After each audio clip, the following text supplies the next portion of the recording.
Start झाले का book?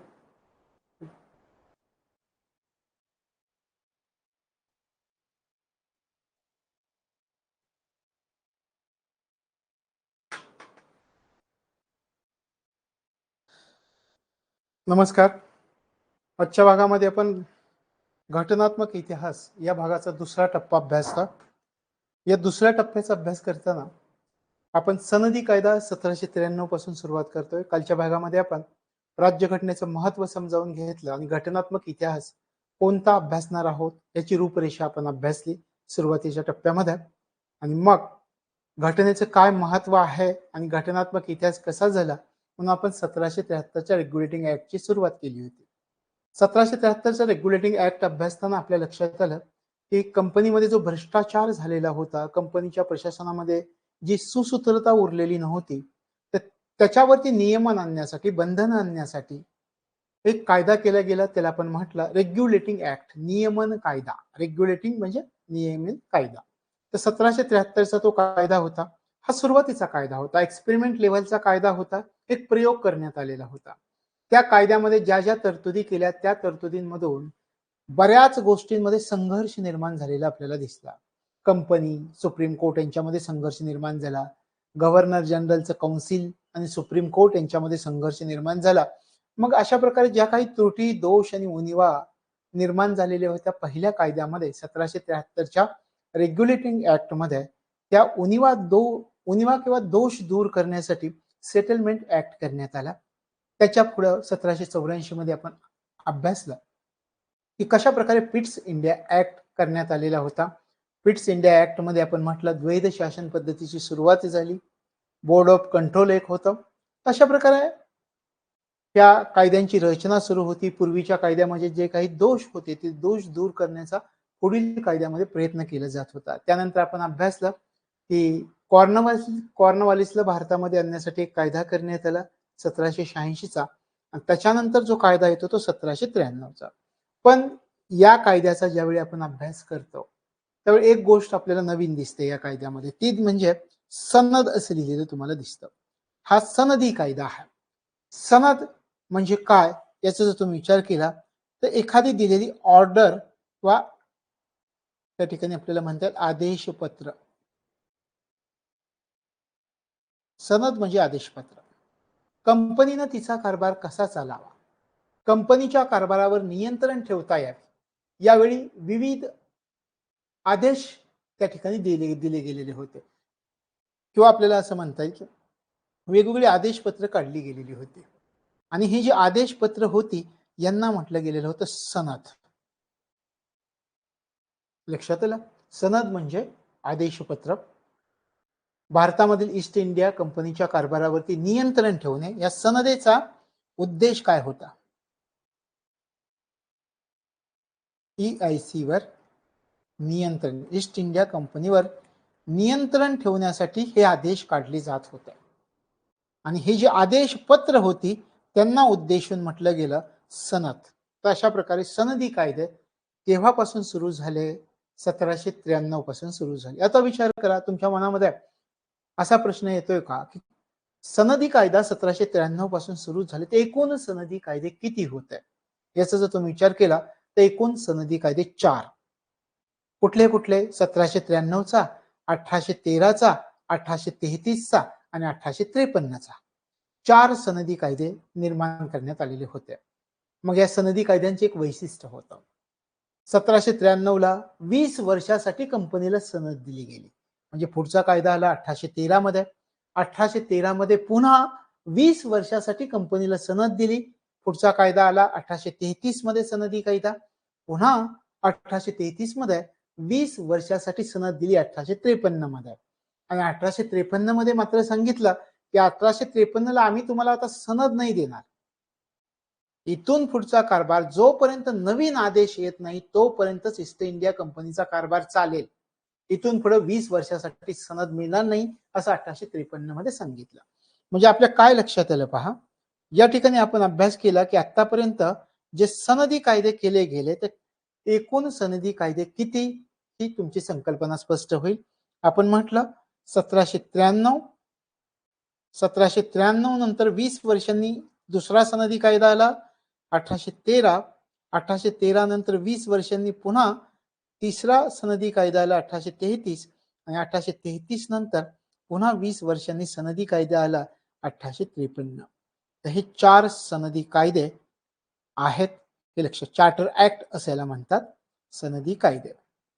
East India कंपनीच्या कारभारावर नियंत्रण ठेवण्यासाठी जी आदेशपत्र काढली गेली त्याला म्हणायचं सनद. लक्षात आलं. तशा प्रकारे सनदी कायद्याविषयी आपल्याला सांगते. आता या सनदी कायद्यामधील प्रमुख तरतुदी कोणत्या होत्या याचा आपण विचार करूयात. या प्रमुख तरतुदींचा जर आपण विचार केला तर आपल्याला सांगता येतं. पहा, यात प्रमुख तरतुदी आहेत. पहिली तरतूद, बोर्ड ऑफ कंट्रोलचा पगार भारतीय महसुलातून देण्याची तरतूद या कायद्यामध्ये होती. आता बोर्ड ऑफ कंट्रोलची स्थापना पिट्स इंडिया ऍक्ट मध्ये आपण अभ्यासली, पण त्या बोर्ड ऑफ कंट्रोलचा पगार भारतीय महसुलातून दिला जावा अशा प्रकारची तरतूद ही सनदी कायदा 1793 मध्ये आपल्याला दिसून येते. त्यानंतर कंपनीच्या लाभांशामध्ये 10% वाढ ही एक तरतूद आहे. गव्हर्नर जनरलला जास्तीचे अधिकार मिळाले, मग ते कोणते अधिकार मिळाले याचाही आपल्याला विचार करावा लागतो. त्यानंतर बोर्ड ऑफ कंट्रोलची जी रचना होती, ज्याला आपण नियंत्रण मंडळ होतो, त्याच्या रचनेमध्ये बदल झाला. 1784 मध्ये पिट्स इंडिया ऍक्ट मध्ये आपण काय अभ्यासलं होतं की बोर्ड ऑफ कंट्रोल मध्ये 6 सदस्य होते. एक होते सेक्रेटरी ऑफ स्टेट, दुसरे होते राजकोष सदस्य असणारे, त्याच्यानंतर 4 सदस्य प्रिव्ही काउन्सिल मधनं होते. ही प्रिव्ही काउन्सिलची जी अट होती ती या कायद्यामध्ये काढून टाकलेली दिसते. तशा प्रकारे बोर्ड ऑफ कंट्रोलच्या रचनेमध्ये कोणते बदल झाले हे आपल्याला सनदी कायदा 1793 मध्ये अभ्यासायला मिळतं. त्याच्यानंतर महसूल प्रशासन आणि न्यायिक कार्य वेगळं करण्यात आलं असं आपण म्हणतो. आता याचा एक परिणाम पण झाला होता. महसूल प्रशासन आणि न्यायिक कार्य एकामेकांपासून वेगळी झाली. याचा परिणाम असा झाला होता की महसूल न्यायालय संपुष्टात आली. आपल्याला विचारतील कोणत्या कायद्यामध्ये महसूल न्यायालय संपुष्टात आलेली होती, तर हे 1793 चा कायदा. मग तेही आपल्याला अभ्यासावं लागतं. कंपनीच्या वरिष्ठ अधिकाऱ्यांसाठी एक कडक नियम करण्यात आला. तो नियम कोणता हे पण सनदी कायदा 1793 मध्ये आपल्याला अभ्यासता येतं. त्यानंतर कंपनीला अधिकार देण्यात आले. कोणता अधिकार? एक वेगळा अधिकार, त्याला म्हटलं जातं कंपनीला प्राप्त होणारे विशिष्ट अधिकार, प्राप्त झालेले विशिष्ट अधिकार असं त्याला म्हटलं जातं. मग त्याचाही आपल्याला अभ्यास करावा लागतो. आणि आर्थिक बाबींमध्ये काही बदल सांगितले की तुम्ही सगळा खर्च झाल्यानंतर सुद्धा वार्षिक 5 लाख रुपये ब्रिटिश सरकारला दिले पाहिजेत. मग ते बदल कोणते झाले हे पण आपल्याला अभ्यासायला मिळतं. आता एक रूपरेषा तुमच्या लक्षात आली असेल की सनदी कायदा 1793 मध्ये अशा प्रकारची रूपरेषा होती. बोर्ड ऑफ कंट्रोलचा पगार भारतीय महसुलातून. आपण एक एक मुद्दा याचा समजावून घेऊयात. ठीक आहे. सुरुवातीला बोर्ड ऑफ कंट्रोलचा पगार भारतीय महसुलातून द्यायला सुरुवात झाली. आपण काय म्हटलं होतं? बोर्ड ऑफ कंट्रोल नियंत्रक मंडळ याची रचना पिट्स इंडिया ऍक्ट नुसार झाली, पण त्या बोर्ड ऑफ कंट्रोलचे जे सदस्य होते त्या सदस्यांचे पगार, अधिकाऱ्यांचे पगार कुठून द्यायचे? तर भारतीय महसुलामधून दिले जावेत अशा प्रकारची तरतूद 1793 कायद्याने झालेली होती. त्यानंतर कंपनीच्या लाभांशामध्ये वाढ झाली. आता त्याच्यामध्ये कंपनीच्या लाभांशामध्ये वाढ झाली म्हणजे काय झालं? तर कंपनीला जो नफा प्राप्त होत होता त्या नफ्यामध्ये 10% पर्यंत वाढ केली जावी अशा प्रकारची परवानगी कंपनीला प्राप्त झाली. ही परवानगी कंपनीला प्राप्त झालेली होती. तशा प्रकारे कंपनीच्या लाभांशामध्ये 10% वाढ झाली, हे लक्षामध्ये ठेवायचं. याच्यानंतरचा पुढचा मुद्दा आपण अभ्यासणार आहोत की गव्हर्नर जनरलला जास्तीचे अधिकार प्राप्त झाले. आता गव्हर्नर जनरलला कोणते अधिकार प्राप्त झाले त्याचा आपण विचार करूया. आपण एक अभ्यासलं होतं की सुरुवातीच्या कालावधीमध्ये गव्हर्नर जनरल आणि त्याचे काउन्सिल यांच्यामध्ये संघर्ष निर्माण झाला होता. कारण ब्रिटनमधनं जे 3 जण आलेले होते ते गव्हर्नर जनरलला विरोध करत होते. आणि त्याच्यामुळे काय होत होतं की गव्हर्नर जनरलला महत्वाचे निर्णय घेताना खूप अडचण होत होती. कारण हे 3 जण विरोध करण्यात असल्यामुळं आणि निर्णय बहुमताने घ्यायचा असल्यामुळं संघर्ष निर्माण होत होता. मग एक अधिकार दिला गव्हर्नर जनरलला. गव्हर्नर जनरलला सांगितलं जरी तुमच्या काउन्सिलने एखादा निर्णय घेतला, आपण म्हणूयात गव्हर्नर जनरलला एक अधिकार दिला गव्हर्नर जनरल काउन्सिल त्याने एखादा निर्णय घेतलाय तर विशिष्ट परिस्थितीमध्ये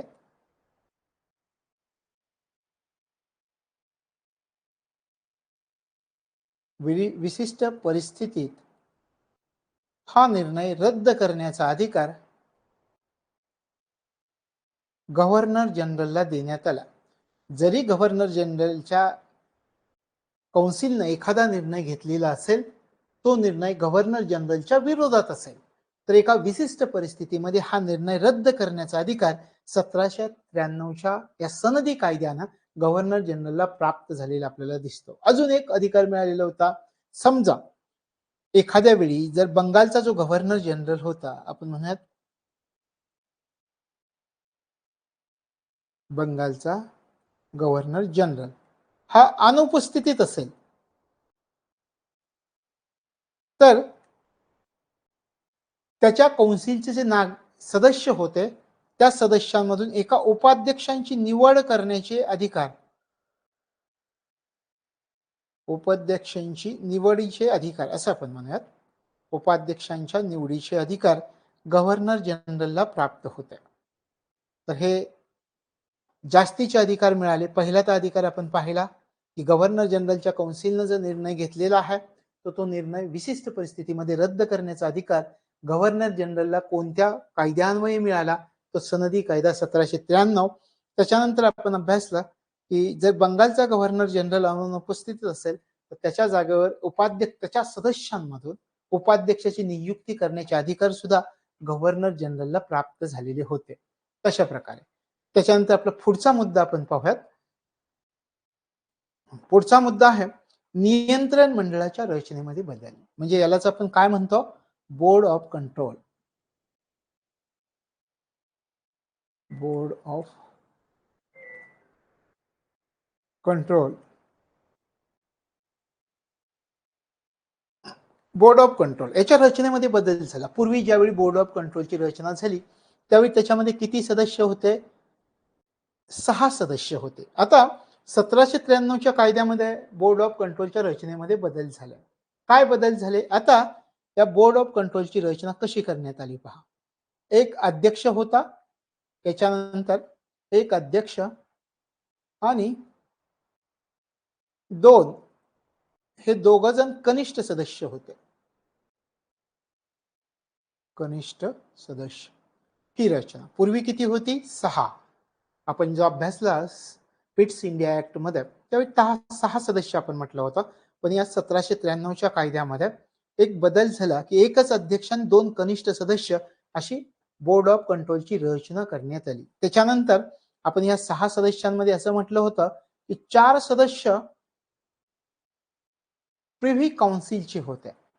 जे राजाचं सल्लागार मंडळ होतं त्या प्रिव्ही काउन्सिल मधले 4 सदस्य पूर्वीच्या बोर्ड ऑफ कंट्रोल मध्ये होते, पण यावेळी ही अट काढून टाकली. याच्यामध्ये सांगण्यात आलं की बोर्ड ऑफ कंट्रोल मध्ये प्रिव्ही काउन्सिलचे सदस्य असावेत हे बंधनकारक नाही. ही नवीन रचना बोर्ड ऑफ कंट्रोलची 1793च्या कायद्यामध्ये करण्यात.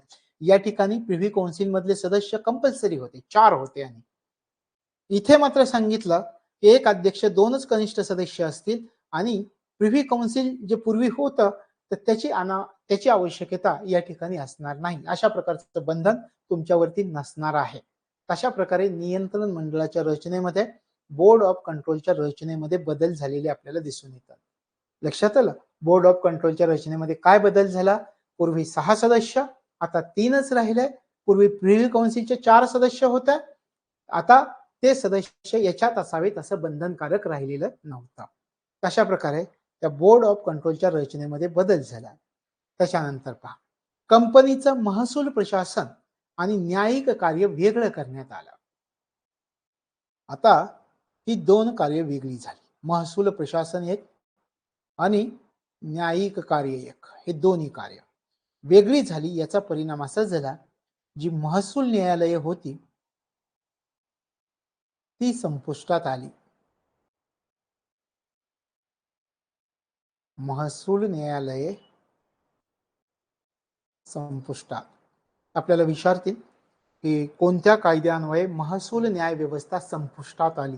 सनदी कायदा 1793 नुसार. आणखी विचारतील कंपनीचं महसूल प्रशासन आणि न्यायिक कार्य कोणत्या कायद्यान्वये वेगळं करण्यात आलेलं होतं? तर 1793च्या कायद्यान्वये. लक्षात आलं? तशा प्रकारे सनदी कायदा 1793 मधली ही एक तरतूद आहे की कंपनीचं महसूल प्रशासन आणि न्यायिक कार्य वेगळं केलं गेलेलं आपल्याला दिसतं. यानंतर पुढची तरतूद आपण अभ्यासूयात. पुढची तरतूद पहा. कंपनीच्या वरिष्ठ अधिकाऱ्यांसाठी नियम करण्यात आला. काही नियमावली त्यांच्यासाठी करण्यात आली. कंपनीच्या वरिष्ठ अधिकाऱ्यांना काय सांगितलं? आपण एक उदाहरण घेऊयात. हे दोन वरिष्ठ अधिकारी आहेत. या वरिष्ठ आणि हे समजा ब्रिटन आहे आपण किंवा इंग्लंड म्हणूयात. तुम्ही काय करायचंय? सांगितलं ईस्ट इंडिया कंपनीने या अधिकाऱ्यांना सांगितलं की तुम्ही आमच्या परवानगीशिवाय भारत सोडायचं नाही.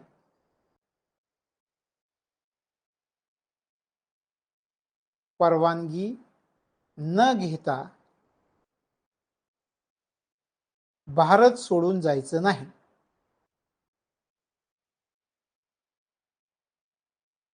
हे कंपनीच्या अधिकाऱ्यांना सांगितलं. आणि समजा तुम्हाला ही सूचना देऊन सुद्धा जर तुम्ही कंपनीची परवानगी न घेता भारत सोडून गेला तर तो तुमचा राजीनामा मानला जाईल. हा नियम कंपनीच्या वरिष्ठ अधिकाऱ्यांसाठी सनदी कायदा 1793 नुसार करण्यात आला. लक्षात आलं? कंपनीच्या वरिष्ठ अधिकाऱ्यांसाठी नियम आला. सांगितलं तुम्हाला परदेशात जायचंय, ब्रिटनमध्ये जायचंय, इतर देशात जायचंय तर परवानगी घ्यावी लागेल. आणि परवानगी न घेता जर तुम्ही परदेशामध्ये गेला तर तो तुमचा राजीनामा मानला जाईल. अशा प्रकारची तरतूद कोणत्या कायद्याने करण्यात आली?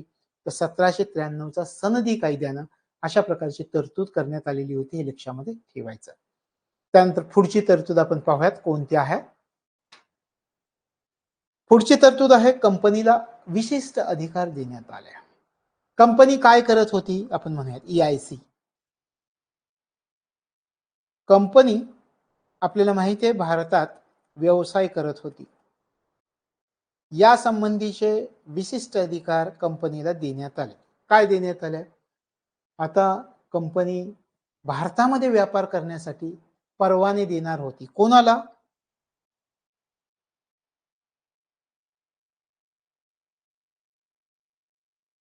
व्यक्ती आणि कर्मचारी. हा विशिष्ट अधिकार कंपनीला दिला गेला. भारतामध्ये व्यवसाय करण्यासाठी विविध व्यक्तींना, विविध कर्मचाऱ्यांना जर परवाने हवे असतील तर ते परवाने देण्याचं काम किंवा परवाने देण्याचे अधिकार कंपनीला देण्यात आले. आणि याला म्हटलं गेलं देश व्यापार. ही जी संज्ञा तुमच्या समोर आली तर लक्षात ठेवायचं अशा प्रकारचे अधिकार कंपनीला देश व्यापार. देश व्यापाराचा अधिकार, देश व्यापाराचे परवाने देण्याचा अधिकार कंपनीला कोणत्या कायद्यान्वये प्राप्त झाला? लक्षात आलं? देश व्यापाराचे परवाने देण्याचा अधिकार कंपनीला कोणत्या कायद्यान्वये प्राप्त झाला? 1793च्या कायद्यान्वये. अशा प्रकारे यालाच विशेषाधिकार असं सुद्धा म्हटलं गेलं. पहा, कंपनीला प्राप्त झालेला विशेषाधिकार असं सुद्धा याला म्हटलं जातं. अशा प्रकारे कंपनीला हा विशिष्ट अधिकार मिळाला. ईस्ट इंडिया कंपनीला भारतात व्यवसाय करण्यासाठी व्यक्ती आणि कर्मचारी यांना परवाने देण्याचा अधिकार प्राप्त झाला आणि या अधिकाराला विशेष अधिकार किंवा देश व्यापार असं म्हटलं गेलेलं होतं. आता याच्यानंतर आपण पुढच्या तरतुदीकडे जाऊयात. याच्या पुढची तरतूद काय? आर्थिक बाबतींमध्ये बदल. काय? आता एक तर बदल झाला होता. पहिला बदल झाला होता कर्मचारी आणि बोर्ड ऑफ कंट्रोल असं आपण म्हणू. कर्मचारी आणि board of control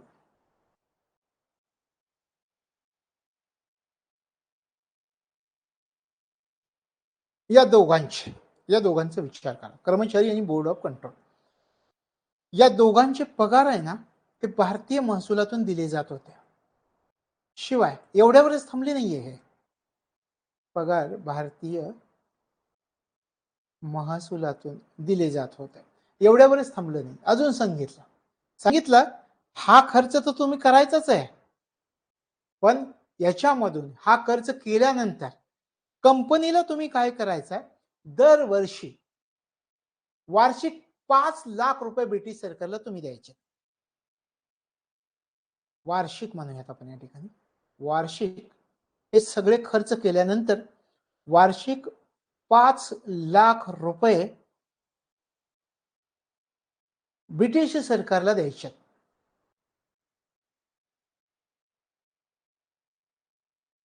British government. आर्थिक बाबतींमध्ये बदल झाला, सांगितलं कर्मचारी बोर्ड ऑफ कंट्रोल म्हणजे नियंत्रण मंडळ यांचे पगार तुम्ही द्यायचे आहेत, भारतीय महसुलातून द्यायचे आहेत. शिवाय कंपनीने आणखी काय करायचं आहे, हे सगळे खर्च केल्यानंतर सुद्धा भारतीय महसुलामधून दरवर्षी 5 लाख रुपये ब्रिटिश सरकारला देणं आहे. अशा प्रकारचा आर्थिक बाबतींमधील बदल कोणत्या कायद्यामध्ये झाला? 1793च्या कायद्यामध्ये. आपल्याला जर विचारलं की वार्षिक 5 लाख रुपये ब्रिटिश सरकारला दिले जावेत अशी तरतूद कोणत्या कायद्यामध्ये? सनदी कायदा 1793 मध्ये. लक्षात आलं? सनदी कायदा 1793 किती सोपा आहे तो. मग याच्यानंतर आपण थोडक्यात आता आपल्या मूळ मुद्द्यांवरती येऊयात. हे पहा, इथून आपण सुरुवात केली होती. सनदी कायदा 1793. बोर्ड ऑफ कंट्रोलचा पगार भारतीय महसुलामधून कंपनीच्या लाभांशात नफ्यामध्ये 10% वाढ करण्याची परवानगी प्राप्त झाली. गव्हर्नर जनरलला जास्तीचे अधिकार प्राप्त झाले. मी तुम्हाला सांगितलं की गव्हर्नर जनरलच्या कौन्सिलनी जरी एखादा निर्णय घेतला, तो विशिष्ट परिस्थितीत तो निर्णय रद्द करण्याचा अधिकार आता गव्हर्नर जनरलला मिळणार होता. नियंत्रण मंडळाच्या रचनेत बदल झाला. सुरुवातीला 6 सदस्य होते, त्याच्यानंतर 3 सदस्य आले, 1 अध्यक्ष, 2 कनिष्ठ सदस्य असणार होते. आणि पूर्वी जे प्रिव्ही कौन्सिलचे सदस्य बोर्ड ऑफ कंट्रोल मध्ये होते ते असावेत असं बंधन आता उरलेलं नव्हतं. तर हे बोर्ड ऑफ कंट्रोलच्या रचनेमध्ये 1793च्या कायद्यामध्ये बदल झाले होते. त्यानंतर महसूल प्रशासन आणि न्यायिक कार्य वेगळं केलं आणि याच्यामुळे काय झालं तर महसूल न्यायालये संपुष्टात आलेली होती. कंपनीच्या वरिष्ठ अधिकाऱ्यांसाठी नियम केला. त्यांना सांगितलं तुम्हाला जर परदेशामध्ये जायचं असेल तर परवानगी घेऊन जावं लागेल, अन्यथा तुम्ही परवानगी न घेता जर परदेशामध्ये गेला तर तो तुमचा राजीनामा मानला जाईल. असा एक नियम कंपनीच्या वरिष्ठ अधिकाऱ्यांसाठी करण्यात आला. त्यानंतर कंपनीला काही अधिकार देण्यात आले. व्यक्ती आणि इतर काही कर्मचारी असतील त्यांना व्यापार करण्याची परवानगी देण्याचा अधिकार कंपनीला प्राप्त झालेला होता. त्याला आपण देश व्यापार किंवा विशेष अधिकार असं म्हटलं होतं. आर्थिक बाबतीमध्ये बदल, त्याच्यामध्ये सांगितलं कर्मचारी बोर्ड ऑफ कंट्रोल यांचा पगार तर तुम्ही भारतीय महसुलातून कंपनीने द्यायचाच आहे, पण कंपनीने अजून काय करायचं आहे की हा सगळा खर्च केल्यानंतर वार्षिक 5 लाख रुपये ब्रिटिश सरकारला तुम्ही द्यायचे. तशा प्रकारे आर्थिक बाबतीमध्ये बदल. बस एवढं माहिती असला की मग तुम्हाला कुठल्याही परीक्षेमध्ये प्रश्न आला तर तो सोडवता येणार आहे. सनदी कायदा 1793. लक्षात आलं? चला आपण पुढच्या कायद्याकडे जाऊयात.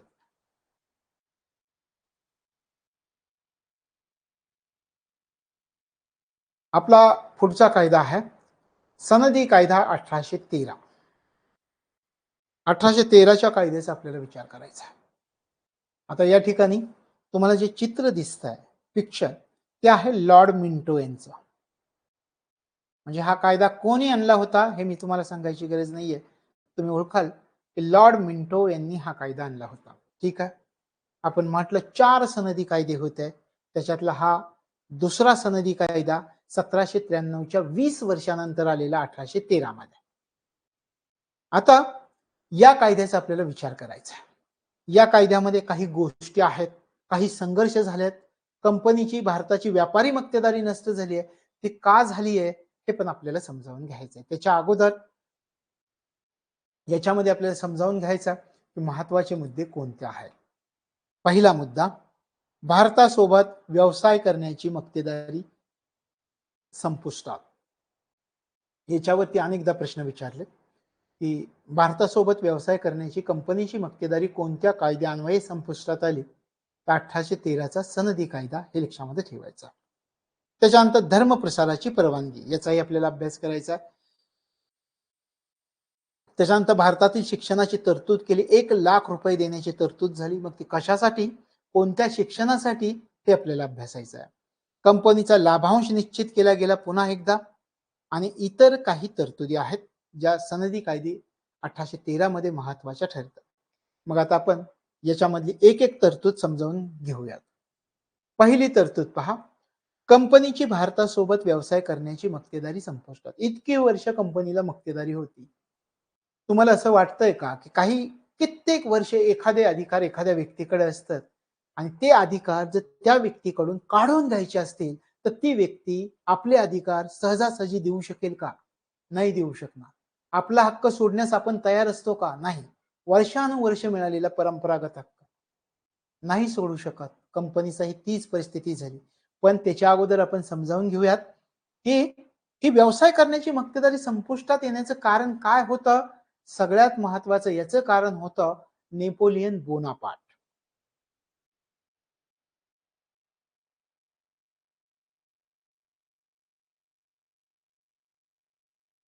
नेपोलियन बोनापार्ट महत्वाकांक्षी फ्रेंच राज्यकर्ता नेपोलियन बोनापार्ट. नेपोलियन बोनापार्ट अतिशय हुशार. नेपोलियन बोनापार्टनं ओळखलेलं होतं ब्रिटिशांची शक्ती फक्त त्यांच्या व्यापारामध्ये आहे. व्यापार एकदा कोलमडून पडला की ब्रिटिश कोलमडून पडणार आहेत. मग यांचा व्यापार कोलमडून पडा. स्वतः पराक्रमी आसपासची राष्ट्र एकत्र केली. राष्ट्रांना सांगितलं की ब्रिटिश माल तुमच्या देशात नाही आला पाहिजे. तुमच्या देशात जर ब्रिटिश माल आला तर माझं आक्रमण तुमच्या देशावरती होईल. बस बाकीची राष्ट्र नेपोलियनच्या पाठीमागे उभं राहिली. याचा परिणाम ब्रिटिश व्यापाऱ्यांवरती झाला. या नेपोलियन बोनापार्ट आणि त्याच्या मित्र राष्ट्रांनी ब्रिटिशांकडून ज्या ज्या वस्तूंची आयात होती त्या त्या वस्तूंवरती बंदी घातली. आता ब्रिटिश व्यापाऱ्यांना तोटा होऊ लागला. सहन होईना हा तोटा. ब्रिटिश व्यापारी राजाकडे गेले आणि त्यांनी सांगितलं, अहो भारतामध्ये ईस्ट इंडिया कंपनीची मक्तेदारी आहे, तिथं आम्हाला व्यापार करता येत नाही. इकडे नेपोलियन आम्हाला व्यापार करू देत नाही. आम्ही व्यापार कसा चालवायचा? आता तुम्हाला काय करावं लागेल, ईस्ट इंडिया कंपनीची भारतातील मक्तेदारी मोडून टाका, काढून टाका, आम्हाला जगू द्या. व्यापाऱ्यांनी राजाला सांगितलं. राजासमोर पर्याय नव्हता. सगळं वैभव जे उभारलं होतं ते व्यापाऱ्यांच्या जीवावरच उभारलं होतं. मग निर्णय घेतला की ईस्ट इंडिया कंपनीची भारतातील व्यापारी मक्तेदारी संपुष्टात आणायची आणि इतर ब्रिटिश व्यापाऱ्यांनी सुद्धा तिथे व्यापार करण्याची परवानगी द्यायची. ईस्ट इंडिया कंपनीनं विरोध केला, मोठा विरोध केला. पण शेवटी राजाचा निर्णय होता. राजाने सांगितलं, या 1813च्या चार्टर ऍक्ट नुसार भारतात व्यापार करण्याची परवानगी ब्रिटिश व्यापाऱ्यांना मिळाली.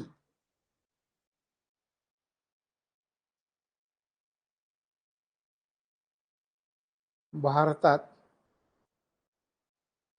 व्यापार करण्याची परवानगी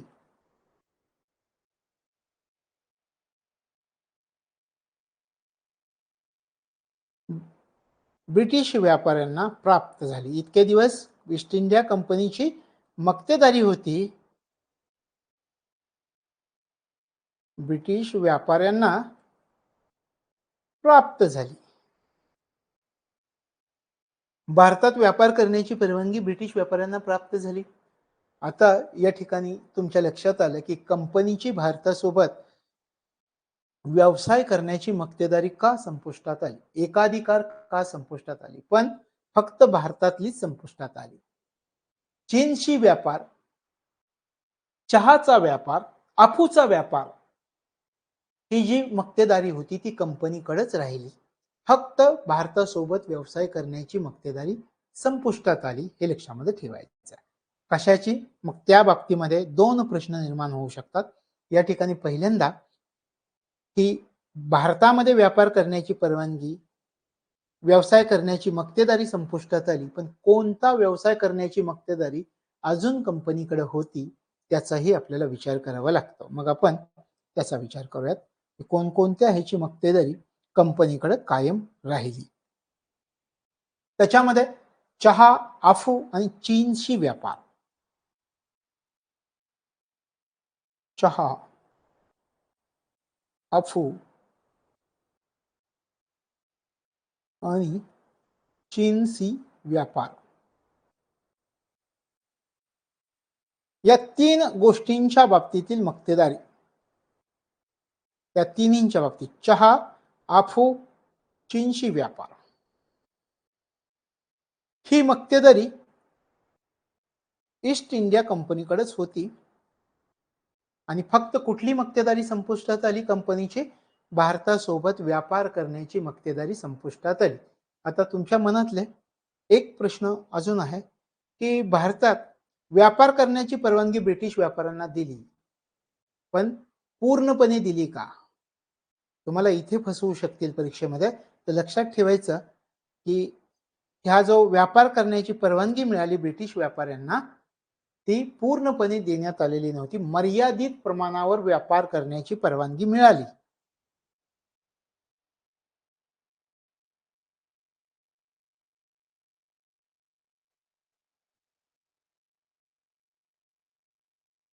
मर्यादित प्रमाणावर व्यापार करण्याची परवानगी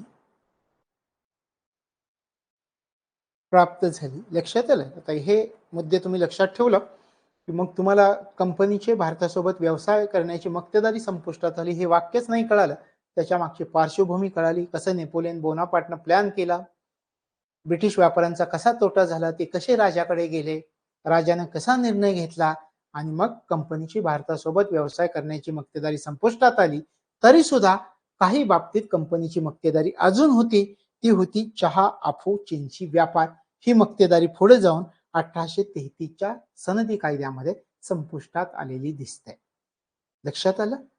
तशा प्रकारे हे कंपनीची भारतासोबत व्यवसाय करण्याची मक्तेदारी संपुष्टात आली. आता आपण आपला पुढचा मुद्दा अभ्यासायला सुरुवात करूया. धर्म प्रसाराची परवानगी. सगळ्यांना धर्म प्रसाराची परवानगी आपल्या देशामध्ये मिळते.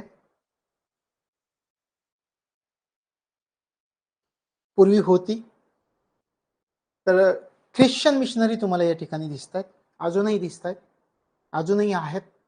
अजूनही लोक धर्माचा प्रसार आक्रमकपणे करताना आपल्या देशामध्ये दिसतात. आणि त्यावेळीही ब्रिटिशांच्या कालावधीमध्ये सुद्धा अशा प्रकारे धर्म प्रसाराची परवानगी ब्रिटनच्या राजाने दिली होती, सरकारने दिली होती. कोण येणार होतं धर्म प्रसार? ख्रिश्चन मिशनऱ्यांना परवानगी मिळाली. ख्रिश्चन मिशनरी यांना भारतात येऊन धर्म प्रसार करण्याची परवानगी मिळाली. म्हणजे काय? इतर लोकांचं धर्मांतर करण्यास परवानगी त्यांना दिली गेली. आता ही जी तरतूद करण्यात आली, या तरतुदीमुळे आणखी एक गोष्ट घडलेली होती. ब्रिटिश भारतासाठी बिशपची नेमणूक करण्यात आली. तुम्हाला जर विचारलं कोणत्या कायद्यामध्ये ब्रिटिश भारतासाठी बिशपची नेमणूक करण्यात आली? बिशपची नेमणूक करण्यात आली. आणि याचं मुख्यालय पण विचारतील, याचं मुख्यालय कलकत्ता या ठिकाणी होतं. त्यावेळी मुख्यालय कलकत्ता या ठिकाणी स्थापन करण्यात आलं. अशा प्रकारे ख्रिश्चन मिशनऱ्यांना धर्म प्रसाराची परवानगी मिळाली. लक्षात आलं? आणि आपण म्हटलं की पुढच्या कालावधीमध्ये जसे जसं ही परवानगी प्राप्त झाली, तर ब्रिटिश भारतासाठी बिशपची नेमणूक झाली. आणि त्याचं मुख्यालय कोणत्या ठिकाणी स्थापन करण्यात आलेलं होतं? तर कलकत्ता या ठिकाणी स्थापन करण्यात आलेलं होतं. हे या ठिकाणी लक्षामध्ये ठेवायचं आहे. त्यानंतर 1813च्या कायद्यामधली पुढची तरतूद आपण अभ्यासूयात. म्हणजे या ठिकाणी तुमचा एक मुद्दा स्पष्ट होतो की कोणत्या कायद्यान्वये ब्रिटिश भारतासाठी बिशपची नेमणूक प्रथम करण्यात आली? 1813चा सनदी कायदा. किती खोलवर प्रश्न आला तर तो प्रश्न आपल्याला सोडवता आला पाहिजे, म्हणून प्रत्येक गोष्ट आपण समजावून घेतं. मग याच्यामध्ये त्याचं मुख्यालय कोठे होतं? तर कलकत्ता येथे होतं, हे लक्षात ठेवायचं आहे. पुढची काय तरतूद करण्यात आली होती त्याचा आपण अभ्यास करूयात. भारतात शिक्षणासाठी तरतूद, प्रतिवर्ष 1 लाख रुपये खर्च करण्याची तरतूद होती. तरतूद काय होती पहा. शिक्षणासाठी तरतूद झाली, पण ती तरतूद काय होती? तरतूद होती प्रतिवर्षी 1,00,000 रुपये, 1,00,000 रुपये खर्च. ही तरतूद 1813च्या सनदी कायद्यामध्ये करण्यात आली होती. पूर्वी याच्यावरती अनेकदा प्रश्न आले की किती लाख रुपयांची किंवा भारतातील शिक्षणासाठी 1,00,000 रुपये खर्च करण्याची तरतूद कोणत्या कायद्यान्वये करण्यात आलेली होती. या ठिकाणी आणखी एक मुद्दा आपल्याला उरतो की हे 1,00,000 रुपये जे दिले ते कशासाठी, कोणत्या शिक्षणासाठी? दोन गोष्टी होत्या. एक होतं भारतीय साहित्याचं पुनरुज्जीवन झालं पाहिजे आणि विज्ञानाचं संवर्धन झालं पाहिजे. यासाठी हे 1,00,000 रुपये आर्थिक अनुदान देण्यात आलेलं होतं. आपल्याला विचारतील 1,00,000 रुपये हे जो खर्च केला गेला, आर्थिक अनुदान जे दिलं गेलं ते कोणत्या उद्देशानं दिलं गेलेलं होतं? मग आपल्याला या ठिकाणी सांगता येतं, या दोन गोष्टी तुमच्या वहीमध्ये पाहिजेत. भारतीय साहित्याचे पुनरुज्जीवन, भारतीय साहित्य याचं पुनरुज्जीवन, आणि दुसरं होतं विज्ञानाचं संवर्धन. त्याच्या विज्ञानाचे संवर्धन. तर यासाठी 1,00,000 रुपये खर्च केले जाणार होते. 1,00,000 रुपये शिक्षणासाठी तरतूद करण्यात आली, पण हे आर्थिक अनुदान जे दिलं जाणार होतं ते भारतीय साहित्याचं पुनरुज्जीवन आणि विज्ञानाचं संवर्धन यासाठी दिलं जाणार होतं. हे लक्षामध्ये ठेवायचं आहे. म्हणजे भारतीय शिक्षणासाठी कंपनीनं मोठी तरतूद केली, भारतीयांच्या शिक्षणासाठी तरतूद केली, भारतीय साहित्याच्या पुनरुज्जीवनासाठी तरतूद केली, विज्ञानाची आवड निर्माण व्हावी, विज्ञानाचं संवर्धन व्हावं यासाठी मोठी भूमिका शिक्षणासाठी कंपनीनं 1813च्या कायद्यामध्ये केलेली आपल्याला दिसतंय 1,00,000 रुपयाच्या मदतीनं. तर ही भारतीय शिक्षणासाठी तरतूद 1,00,000 रुपये खर्च करण्यात आला, हे लक्षामध्ये ठेवायचं. पुढच्या मुद्द्यावरती आपण जाऊयात. कंपनीचा लाभांश निश्चित करण्यात आला. याच्या अगोदर आपण पाहिलं 10% निश्चित करण्यात आलं होतं. या कायद्यानं हा जो कंपनीचा लाभांश आहे तो 10.5% निश्चित करण्यात आला. कंपनीचा लाभांश निश्चित करणे किती? 10.5%. तर हे एवढेच लक्षात ठेवा या पॉइंटमध्ये. त्याच्यानंतर इतर तरतुदींचा समावेश होतो. आपण इतर तरतुदींचा विचार करूयात. इतर तरतुदी कोणकोणत्या तरतुदी आपल्याला सांगतात आणि इतर तरतुदी महत्वाच्या आहेत, तुम्हाला विधानांमध्ये विचारते. हा जो कायदा होता ना 1813चा कायदा, त्या कायद्यान्वये असं म्हटलं जाते की भारतातील जो ब्रिटिश प्रदेश होता त्या ब्रिटिश प्रदेशाचा घटनात्मक दर्जा कोणत्या कायद्यान्वये स्पष्ट करण्यात आला, परिभाषित करण्यात आला? 1813चा कायदा. मग हे आपल्याला असं जर विचारलं तुम्हाला की कोणत्या कायद्यान्वये प्रथमच भारतातील ब्रिटिश प्रदेशाचा घटनात्मक दर्जा स्पष्टपणे परिभाषित करण्यात आला? 1813चा कायदा. मग आपण या ठिकाणी घेऊयात तो पॉइंट. भारतातील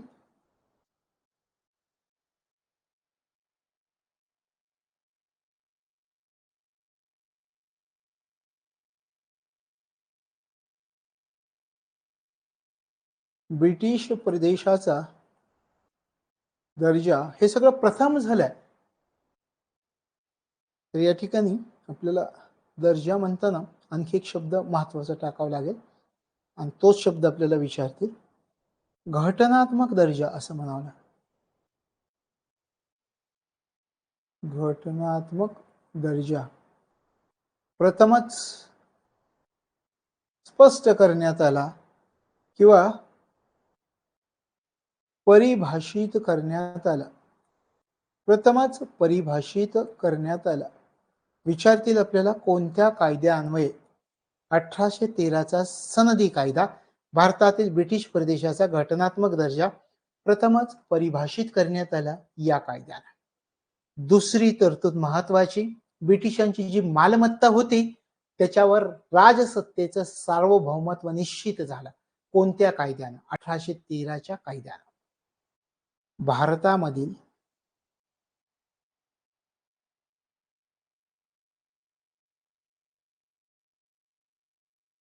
ब्रिटिशांच्या मालमत्तेवर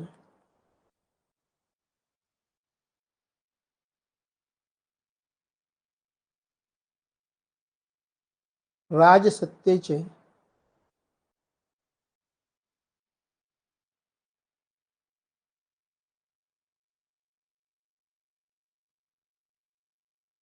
सार्वभौमत्व निश्चित झालं. ही जी विधानं आहे ना, ही विधानं परीक्षेत विचारू शकतात, अजून विचारली गेलेली नाहीयेत. तर लक्षात ठेवायचं, भारतातील ब्रिटिशांची जी मालमत्ता होता त्या मालमत्तेवर राजसत्तेचं सार्वभौमत्व निश्चित करण्यात आलं. कोणत्या कायद्यानं? 1813च्या कायद्यानं. आणखी सर्वोच्च न्यायालयाच्या अखत्यारीमध्ये जो जो प्रदेश होता त्या लोकांवर, त्या प्रदेशातील लोकांवर कर आकारण्याचा अधिकार स्थानिक सरकारांना देण्यात आला 1813च्या कायद्यानं. तोही मुद्दा आपल्यासाठी महत्वाचा आहे, आपण घेऊयात.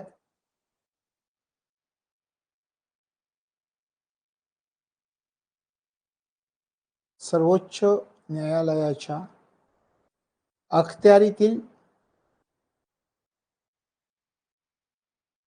त्याच्या अंतर्गत येणाऱ्या अखत्यारीतील म्हणजे सर्वोच्च न्यायालयाच्या अखत्यारीतील जे लोक होते त्या लोकांवर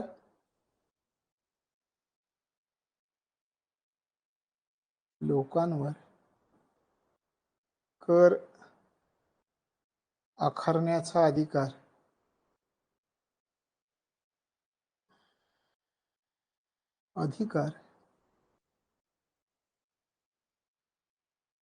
स्थानिक सरकारांना प्राप्त. तर हे मुद्दे आपल्याला माहिती असणं गरजेचं आहे. 1813च्या कायद्यान्वये हा अधिकार प्राप्त झालेला होता. त्याच्यानंतर आणखी एक महत्वाची इतर तरतूद आपल्याला सांगता येतं की भारतातील जी न्यायालये होती त्या न्यायालयांना युरोपियन ब्रिटिश विषयांवरचे जास्तीचे अधिकार देण्यात आले. त्यांचे अधिकार वाढवले. म्हणजे भारतातील न्यायालयांना ते अधिकार नव्हते त्यांना युरोपियन ब्रिटिश विषयांवर. कोणत्या विषयांवर?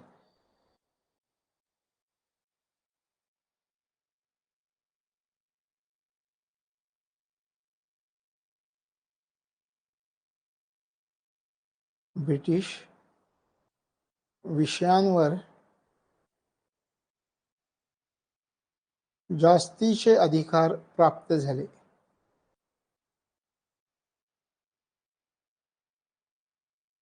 जास्तीचे अधिकार प्राप्त झाले. ह्या इतर तरतुदी आहेत. काय काय पहा. भारतातील ब्रिटिश प्रदेशाचा घटनात्मक दर्जा प्रथमच परिभाषित झाला. भारतामधील ब्रिटिशांच्या मालमत्तेवर राजसत्तेचे सार्वभौमत्व निश्चित झाले. सर्वोच्च न्यायालयाच्या अखत्यारीतील लोकांवर कर आकारण्याचा अधिकार स्थानिक सरकारांना प्राप्त झाला आणि भारतातील न्यायालयांना युरोपियन ब्रिटिश विषयांवर जास्तीचे अधिकार प्राप्त झाले. तर या इतर तरतुदी 1813च्या कायद्यामध्ये. तर अशा प्रकारे हा 1813चा कायदा आहे. लक्षात आलं. थोडक्यात आपण पाहूयात 1813चा कायदा काय आहे तो. या ठिकाणी पहा. कंपनीची भारतासोबत व्यवसाय करण्याची मक्तेदारी संपुष्टात आली. याच्यामध्ये आपण नेपोलियन बोनापार्टची गोष्ट ऐकली की कशा प्रकारे त्याने ओळखलं की ब्रिटिशांची ताकद त्यांच्या व्यापारामध्ये आहे.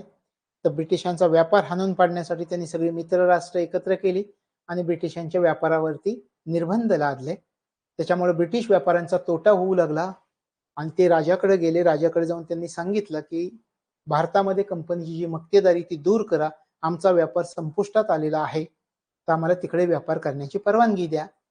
आणि मग या ठिकाणी कंपनीची भारतासोबत व्यवसाय करण्याची मक्तेदारी संपुष्टात आली आणि मग या ब्रिटिश व्यापाऱ्यांना भारतासोबत व्यापार करण्याची परवानगी प्राप्त झाली. पण ती परवानगी मर्यादित प्रमाणावरती प्राप्त झाली होती, हे लक्षात ठेवायचं. त्याच्यानंतर हे भारतासोबतची मक्तेदारी जरी संपुष्टात आली कंपनीची, तरी सुद्धा चहा, अफू, चीनशी व्यापार या 3 बाबतीतील मक्तेदारी कंपनीची कायम होती. त्याच्यानंतर ख्रिश्चन मिशनरी भारतात आले भारतात धर्मप्रसाराला परवानगी देण्यात आली. भारतात ब्रिटिश भारतासाठी बिशपची नेमणूक झाली. त्याचं मुख्यालय कलकत्ता होतं, हे लक्षात ठेवायचं. त्याच्यानंतर पहा, शिक्षणासाठी तरतूद केली. प्रतिवर्षी 1,00,000 रुपये खर्च.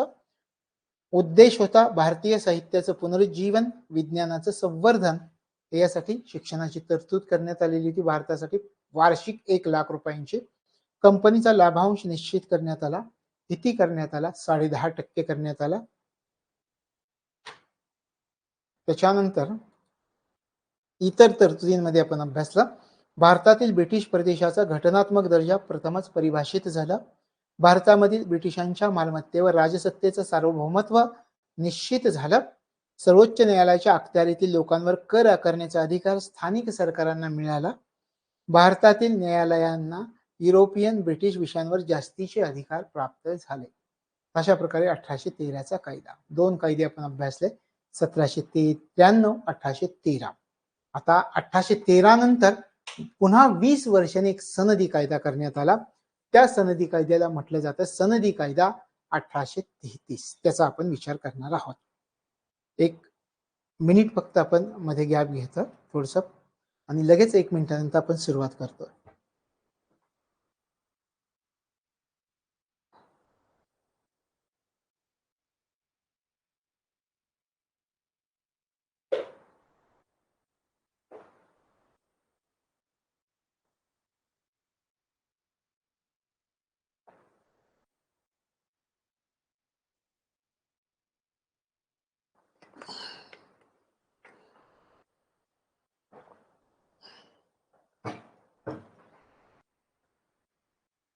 अठराशे 33च्या सनदी कायद्याला आपण सुरुवात करतो.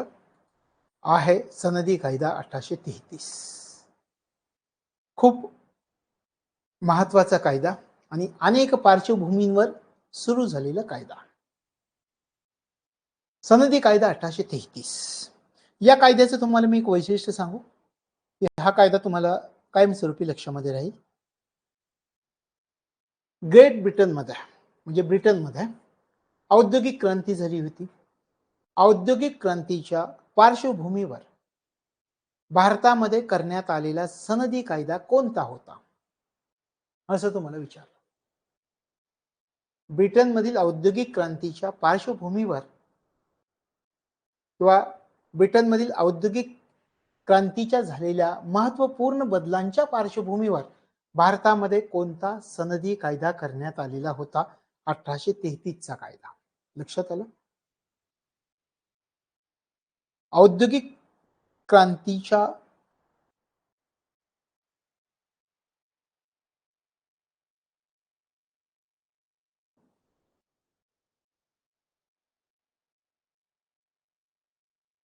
महत्वपूर्ण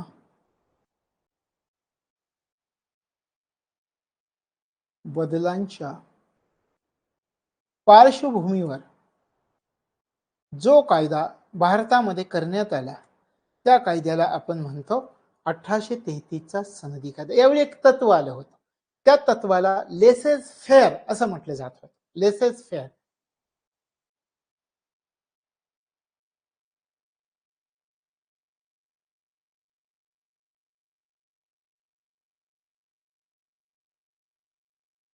लेसेस फेअर असं म्हणायचं याला, या तत्वाला. तुम्हाला या तत्वाविषयी कधी विचारलं ना, एखादं विधान जरी आलं ना, तर हे सनदी कायदा 1833 ओळखायचा. लेसेस फेअर तत्व आलेलं होतं. म्हणजे काय? उद्योगांमध्ये सरकारचा हस्तक्षेप नसणे, या तत्वाला लेसेस फेअर तत्व म्हणतात. लक्षात आलं? लेसेस फेअर ही संज्ञा खालीलपैकी कशाशी संबंधित आहे असं तुम्हाला विचारू शकतात. तर लेसेस फेअर ही संज्ञा उद्योगांमध्ये सरकारचा हस्तक्षेप नसणे याच्याशी संबंधित आहे, हे लक्षात ठेवा. लक्षात आलं? तर लेसेस फेअर. मग औद्योगिक क्षेत्रात त्यावेळी लेसेस फेअर हे तत्व आलेलं होतं. पहा, लेसेस फेअर हे तत्व. तर या तत्वाचं त्यावेळी औद्योगिक क्षेत्रामध्ये पालन केलं जात होतं. लक्षात येतं? आणि मग अशा प्रकारच्या ज्या सुधारणा होऊ लागल्या होत्या जे उदार मतवाद पसरलेला होता, या वातावरणामध्ये 1833 चा सनदी कायदा करण्यात आला. लक्षात आलं? लेसेस फेअर भांडवलशाही अर्थव्यवस्थेचं तत्वज्ञान आहे. हे पण विधान येऊ शकेल. उद्योगांमध्ये सरकारचा हस्तक्षेप नसणे, भांडवलशाहीचं आर्थिक तत्वज्ञान म्हणून लेसेस फेअरला ओळखलं जातं, हे पण विचारते. भांडवलशाही राष्ट्र इंग्लंड, अमेरिका आहे का? आहे. भांडवलशाही राष्ट्र आहे.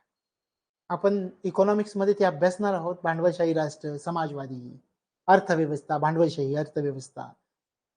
अशा प्रकारे अर्थव्यवस्था अभ्यासताना तर भांडवलशाही राष्ट्र आहे. मग हे लेसेस फेअर हे जे तत्वज्ञान आहे त्याला आर्थिक तत्वज्ञान असं म्हटलं जातं. तर भांडवलशाही राष्ट्रांचं आर्थिक तत्वज्ञान म्हणून लेसेस फेअर तत्वाला ओळखलं जातं. त्याच्यानंतर आणखी विचारतील, हे तत्व 18व्या शतकात विकसित झालं होतं असं तुम्हाला विचारलं. बरोबर आहे. हे तत्व 18व्या शतकात विकसित झालं होतं. कुठलं पाहतोय आपण? 1833 सनदी कायदा अभ्यासतो. किती मुद्दे झाले पहा लेसेस फेअरचे.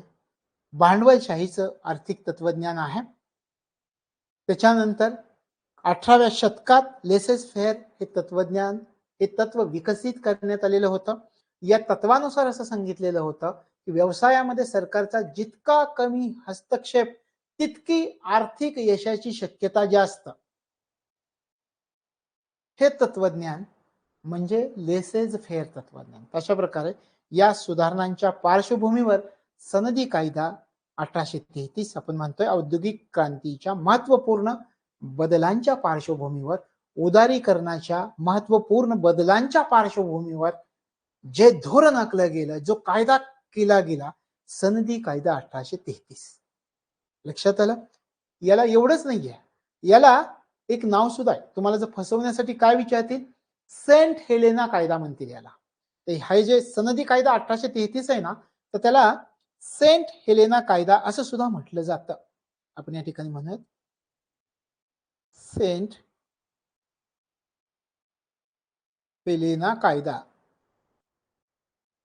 हा जरी कायदा म्हटलं, तुम्हाला विचारलं तरी लक्षात ठेवायचं 1833 चा सनदी कायदा आहे. यालाच भारत सरकार कायदा 1933 असंही म्हणतात.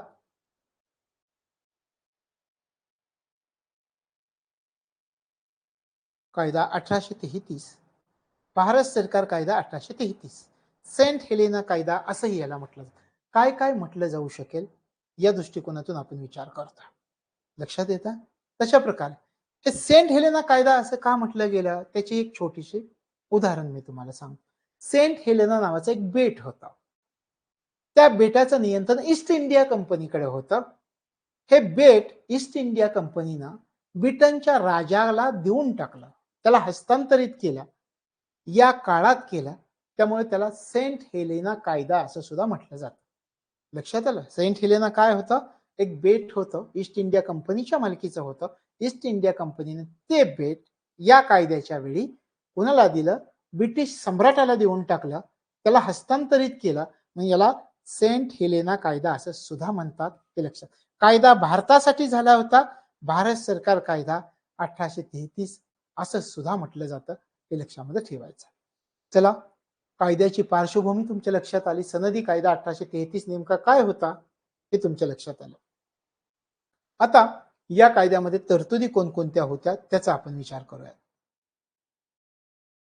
ते आपण पाहिलं लेसेस फेअर, कॉन्टिनेंटल सिस्टीम असं म्हणतात नेपोलियन बोनापार्टची.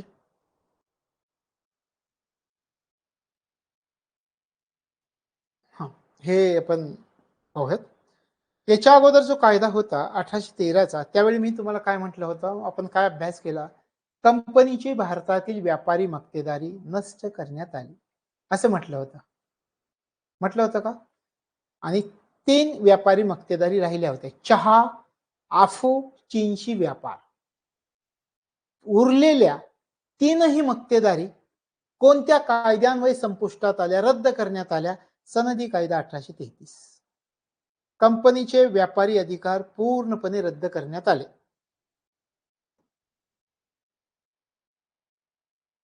कंपनीचे व्यापारी अधिकार पूर्णपणे रद्द झाले. त्यानंतर बंगालचा गव्हर्नर जनरल हा भारताचा गव्हर्नर जनरल बनला, ही महत्वाची तरतूद. कायदा सदस्याची नेमणूक करावी लागली, गव्हर्नर जनरल इन काउन्सिलची संख्या पण वाढली, कायदा सदस्य नेमला, त्याच्यामुळं गव्हर्नर जनरल इन काउन्सिलची संख्या 3 वरून पुन्हा 4 झालेली दिसते 1833च्या कायद्यामध्ये. कायदा सदस्याची नेमणूक लॉर्ड मेकॉले असं त्याचं नाव होतं, ते आपण पुढे अभ्यासूयात. पहिला कायदा आयोग स्थापन करण्यात आला लॉर्ड मेकॉलेच्या अध्यक्षतेखाली. गव्हर्नर जनरलच्या कार्यकारी समितीमध्ये वाढ झाली, ती वाढ 12 सदस्यांची कशी होती त्याचा आपल्याला अभ्यास करायचा आहे. गुलामांची स्थिती सुधारण्याचे निर्देश देण्यात आले, गुलामगिरी नष्ट करण्याविषयी सांगण्यात आलं, त्याचा अभ्यास आपल्याला करायचा आहे. कायद्यांची विभागणी करण्यात आली, पूर्वी असलेले कायदे आणि सध्या अस्तित्वात असलेले कायदे अशा 2 प्रकारे कायद्यांची विभागणी झाली 1833च्या सनदी कायद्यामध्ये. आणि नागरी सेवकांच्या निवडीसाठी खुली स्पर्धा सुरू करण्याची, तर जे तुम्ही अधिकारी बनण्यासाठी प्रयत्न करताय त्याप्रमाणे नागरी सेवकांच्या निवडीसाठी खुली स्पर्धा सुरू करण्याचा प्रयत्न सर्वात प्रथम कोणत्या कायद्यानुसार करण्यात आला? सनदी कायदा 1833. प्रयत्न झाला, अंमलबजावणी झाली नाही. प्रयत्न झाला 1833 मध्ये, अंमलबजावणी झाली 1853 मध्ये. लक्षात येत ना? तशा प्रकारे सनदी कायदा 1833 मधले हे मुद्दे तुम्हाला लक्षामध्ये घ्यावे लागतात. तर नेपोलियन बोनापार्ट हे आहेत, नेपोलियन बोनापार्ट तुम्ही अभ्यासला. त्यांची कॉन्टिनेंटल सिस्टीम हे कशामुळे झालं, म्हणजे कंपनीचे जे व्यापारी अधिकार पूर्णपणे रद्द झाले याचा जर तुम्ही विचार केला कशामुळे झालं, एक तत्व मी तुम्हाला सांगितलं होतं. कुठलं? त्याच्या अगोदर अभ्यासलेलं पहा. लेसेज फेअर तत्व, आणि हे एक तत्व होतं. आणि दुसरं आहे हे, आणि आणखी एक तत्व हे नेपोलियन, तुम्हाला जसं विचारलं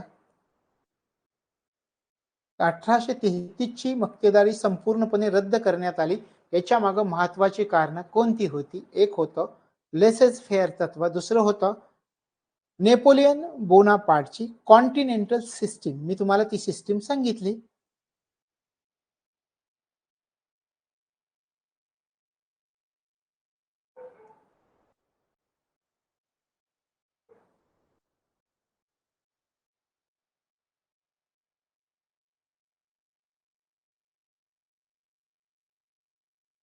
सिस्टीम या 2 कारणामुळे ईस्ट इंडिया कंपनीची व्यापाराची मक्तेदारी पूर्णपणे नष्ट झाली, संपुष्टात आली. लक्षात आलं? 1813 ची का संपुष्टात आली? त्यावेळी मी तुम्हाला सांगितलं होतं नेपोलियन बोनापार्टने कसं राष्ट्र एकत्र केली, कंपनीच्या व्यापारावर कसा त्यांनी हे टाकलं की त्यांचा व्यापार बंद पाडण्यासाठी प्रयत्न केले, ते एक कारण होतं. आणि हे लेसेस फेअर उदारीकरणाचं जे तत्व आलं, जे आता आपण अभ्यासलं, या 2 कारणामुळे या ठिकाणी आपण पहिला मुद्दा अभ्यासला की कंपनीचे व्यापारी अधिकार पूर्णपणे रद्द होण्यामागे ती 2 कारणं होती, हे लक्षात ठेवायचं. चला पहिल्या एकेका मुद्द्याचा आपण विचार करूयात. कंपनीचे व्यापारी अधिकार पूर्णपणे रद्द, पहिला मुद्दा आपला. याच्यामध्ये मी तुम्हाला आत्ताच सांगितलं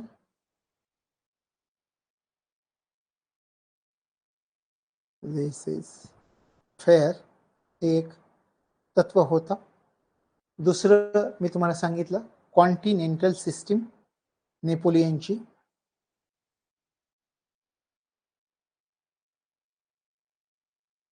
सिस्टीम या 2 कारणांमुळे हे व्यापारी मक्तेदारी पूर्णपणे रद्द झालेली आपल्याला दिसते. या 2 कारणांमुळे कंपनीचे व्यापारी अधिकार पूर्णपणे रद्द झाले. 2 प्रश्न येऊ शकतात, ते लक्षात ठेवायचे. कंपनीचे व्यापारी अधिकार पूर्णपणे रद्द झाले कोणत्या कायद्यान्वये, आणि भारतासोबत कंपनीचे व्यापारी अधिकार कोणत्या कायद्यान्वये रद्द झाले किंवा संपुष्टात आले?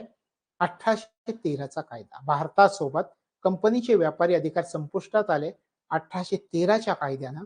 आणि या ठिकाणी आपण काय म्हणतोय, कंपनीचे व्यापारी अधिकार पूर्णपणे रद्द झाले 1833 च्या कायद्यामध्ये. हे 2 वेगवेगळे लक्षामध्ये ठेवायचं. आता तुम्ही विचार कराल व्यापारी अधिकार पूर्णपणे रद्द झाले, मग कंपनीचं काम काय आहे? कंपनीनं करायचं काय?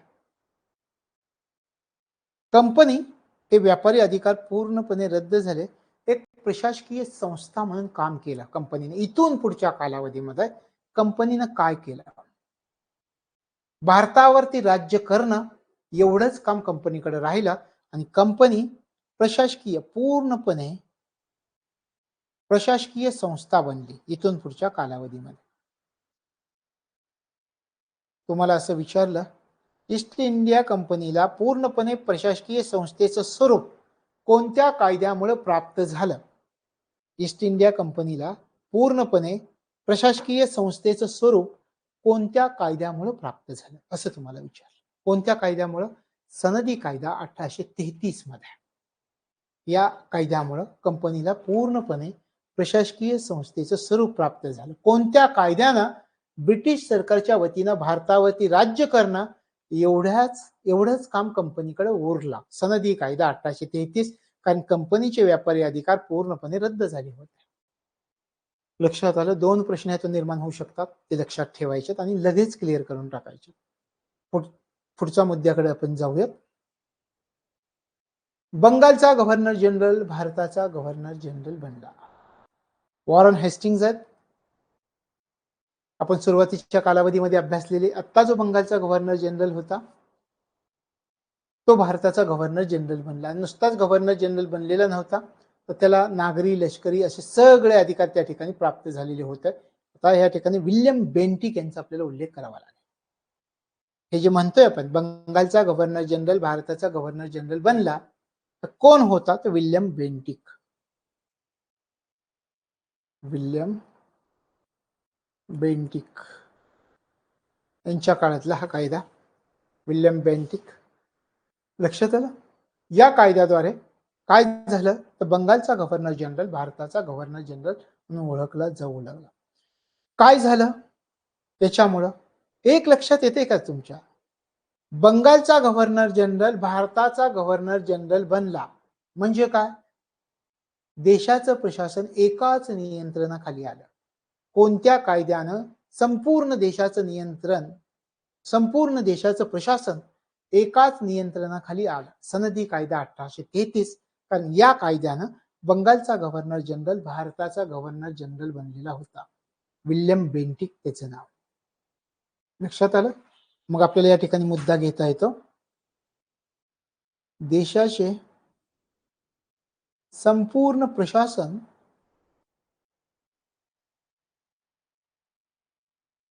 एकाच नियंत्रणाखाली, देशाचे संपूर्ण प्रशासन एकाच नियंत्रणाखाली आले. नियंत्रणाखाली आले. देशाचं संपूर्ण प्रशासन. बंगालचा गव्हर्नर आता भारताचा, संपूर्ण भारत आला त्याच्याकडे. मग देशातले सगळे नागरिक, सगळे लष्करी अधिकार याला मिळाले.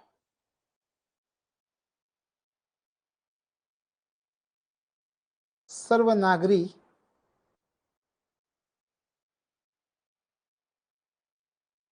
लष्करी अधिकार प्राप्त झाले याला. देशाचे राष्ट्रीय स्तरावर याचा आपण विचार करता. तशा प्रकारे आता देशामध्ये सगळे नागरिक, सगळे लष्करी अधिकार कोण नियंत्रित करत होतं? गव्हर्नर जनरल नियंत्रित करत होता. कारण बंगालचा गव्हर्नर जनरल भारताचा गव्हर्नर जनरल बनलेला होता. भारतीय प्रदेशातील सर्व प्रदेशांवर असलेला कोणताही कायदा, भारतासंबंधी कोणताही कायदा रद्द करायचा, त्या कायद्यामध्ये सुधारणा करायची, तो कायदा बदल करण्याचे कायदेविषयक सगळे अधिकार भारताच्या गव्हर्नर जनरलला प्राप्त झाले.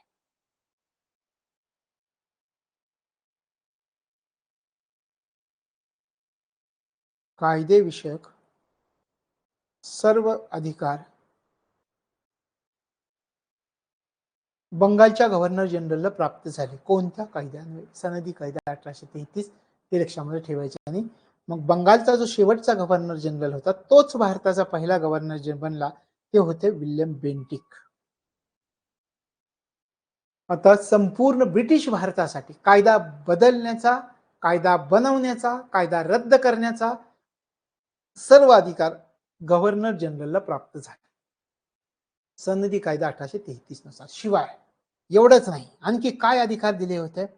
महसुलाच्या संदर्भात संपूर्ण महसूल संपूर्ण अधिकार, महसुलाचे संपूर्ण अधिकार प्राप्त झाले. संपूर्ण अधिकार आपल्याला विचारतील, महसुलाच्या संदर्भात संपूर्ण अधिकार गव्हर्नर जनरलला कोणत्या कायद्यान्वये प्राप्त झाले? 1833च्या कायद्यान्वये. आता आपल्या देशामध्ये संपूर्ण राष्ट्रासाठी दरवर्षी एक अर्थसंकल्प सादर केला जातो का? दरवर्षी एक अर्थसंकल्प सादर होतो. आता विचार करा, संपूर्ण देशासाठी एकच अर्थसंकल्प तयार करण्याचा अधिकार सर्वात प्रथम कोणत्या गव्हर्नर जनरलला प्राप्त झाला होता? William Bentinck. संपूर्ण देशासाठी एकच अर्थसंकल्प तयार करण्याचा अधिकार पहिल्यांदा तयार केला कोणत्या गव्हर्नर जनरलने? असं जर आपल्याला खोचक प्रश्न विचारला तर तो अधिकार प्राप्त झाला होता विल्यम बेंटिक यांना. आपण नुसतं म्हणूया त्या ठिकाणी संपूर्ण देशासाठी एकच अर्थसंकल्प यांनी सादर केला. संपूर्ण देशासाठी एकच अर्थसंकल्प तयार करण्याचा अधिकार गव्हर्नर जनरलला, म्हणजे आपण म्हटलं महसुलाचे संपूर्ण अधिकार प्राप्त झाले होते. म्हणजेच संपूर्ण देशासाठी एकच अर्थसंकल्प तो बनवू शकत होता. त्याच्यानंतर आता यांना भारताचा गव्हर्नर जनरल बनवलं. भारताचा गव्हर्नर जनरल.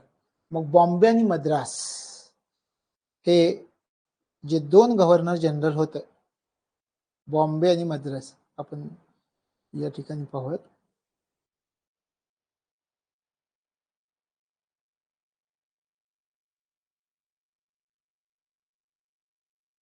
बॉम्बे मद्रास या दोन ठिकाणचे जे गव्हर्नर जनरल होते यांचे जे कायदेविषयक अधिकार होते ते कायदेविषयक अधिकार संपुष्टात आले. कोणत्या कायद्यानं? 1833. कारण का? बंगालचा गव्हर्नर जनरल भारताचा गव्हर्नर जनरल झाला. संपूर्ण भारतासाठी कायदे करण्याचा अधिकार त्या भारताच्या गव्हर्नर जनरलला प्राप्त झाला. साहजिकच आहे, बॉम्बे आणि मद्रास हे दोन ठिकाणचे जे गव्हर्नर होते त्यांचे कायदे करण्याचे अधिकार 1833च्या सनदी कायद्यान्वये संपुष्टात आले. तशा प्रकारे लक्षामध्ये ठेवायचे. आता गव्हर्नर जनरलचं जे कौन्सिल होता त्याला भारत सरकार म्हणायला सुरुवात झाली. आपण म्हणतो का इंडियन गव्हर्नमेंट, आता भारत सरकार म्हणतो. तर त्यावेळी गव्हर्नर जनरलचे जे कौन्सिल होतं 1833 मध्ये त्याला भारत सरकार असं म्हणायला सुरुवात 1833 मध्ये झाली होती. हे लक्षामध्ये ठेवायचं आहे. आणि ही जी गव्हर्नर जनरलची जी परिषद होती त्या परिषदेला भारत सरकारची परिषद असं म्हणायला सुरुवात झाली. याला आपण म्हणूयात भारत सरकारची परिषद.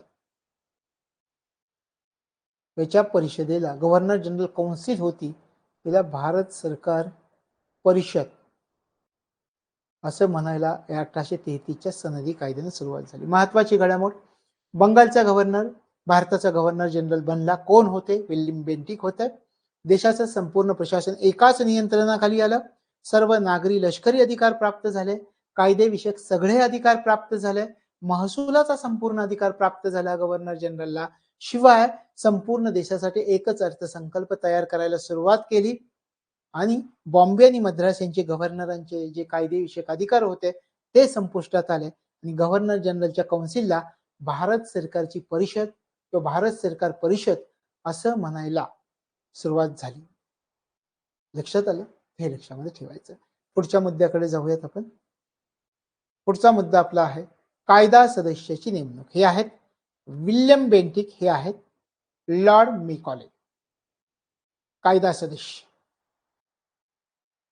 आपण म्हणूयात या ठिकाणी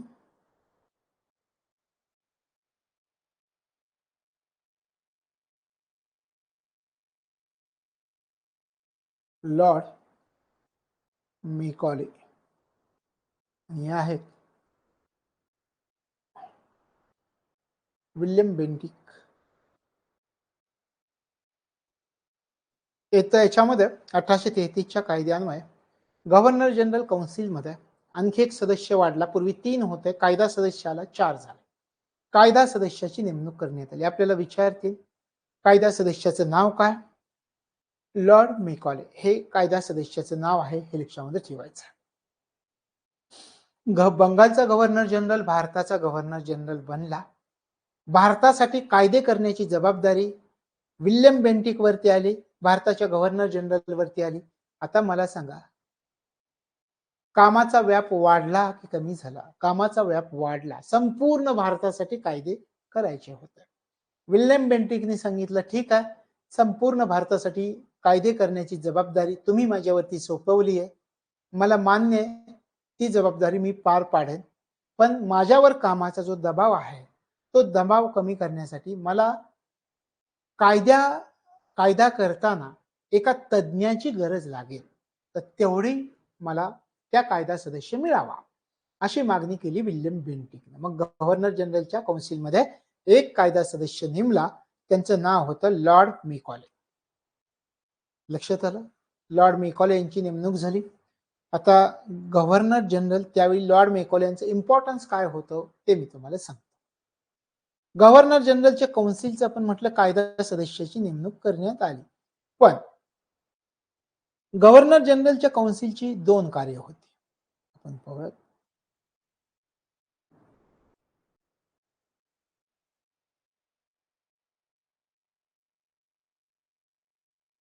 गव्हर्नर जनरल काउन्सिल हे 2 प्रकारे कार्य पार पाडत होता. कोणत्या 2 प्रकारे कार्य पार पाडत होतं पहा. एक कार्यपालिका म्हणून काम करणं, एक्झिक्युटिव्ह असं म्हणता येईल आपल्याला, कार्यपालिका म्हणून काम करायचं, आणि दुसरं काम होतं कायदे मंडळ म्हणून. कायदे मंडळ. अशा 2 प्रकारे गव्हर्नर जनरलचं काउन्सिल काम करत होतं त्यावेळी. आता याच्यामध्ये कोणत्या ठिकाणी लॉर्ड मेकॉलेचा समावेश होत होता, कोणत्या ठिकाणी लॉर्ड मेकॉलेचा समावेश होत नव्हता, हे आपल्याला अभ्यासायचं आहे. चल आपण विचार करूयात. लॉर्ड मेकॉले कुठे असेल? कायदे मंडळ, कायदा सदस्य होता. मग एक लक्षात ठेवायचं, याचा कधी समावेश होणार? ज्यावेळी कायदा बनवण्याचं काम चालू असेल, कायदे निर्मितीचं काम आपल्याला म्हणता येईल या ठिकाणी.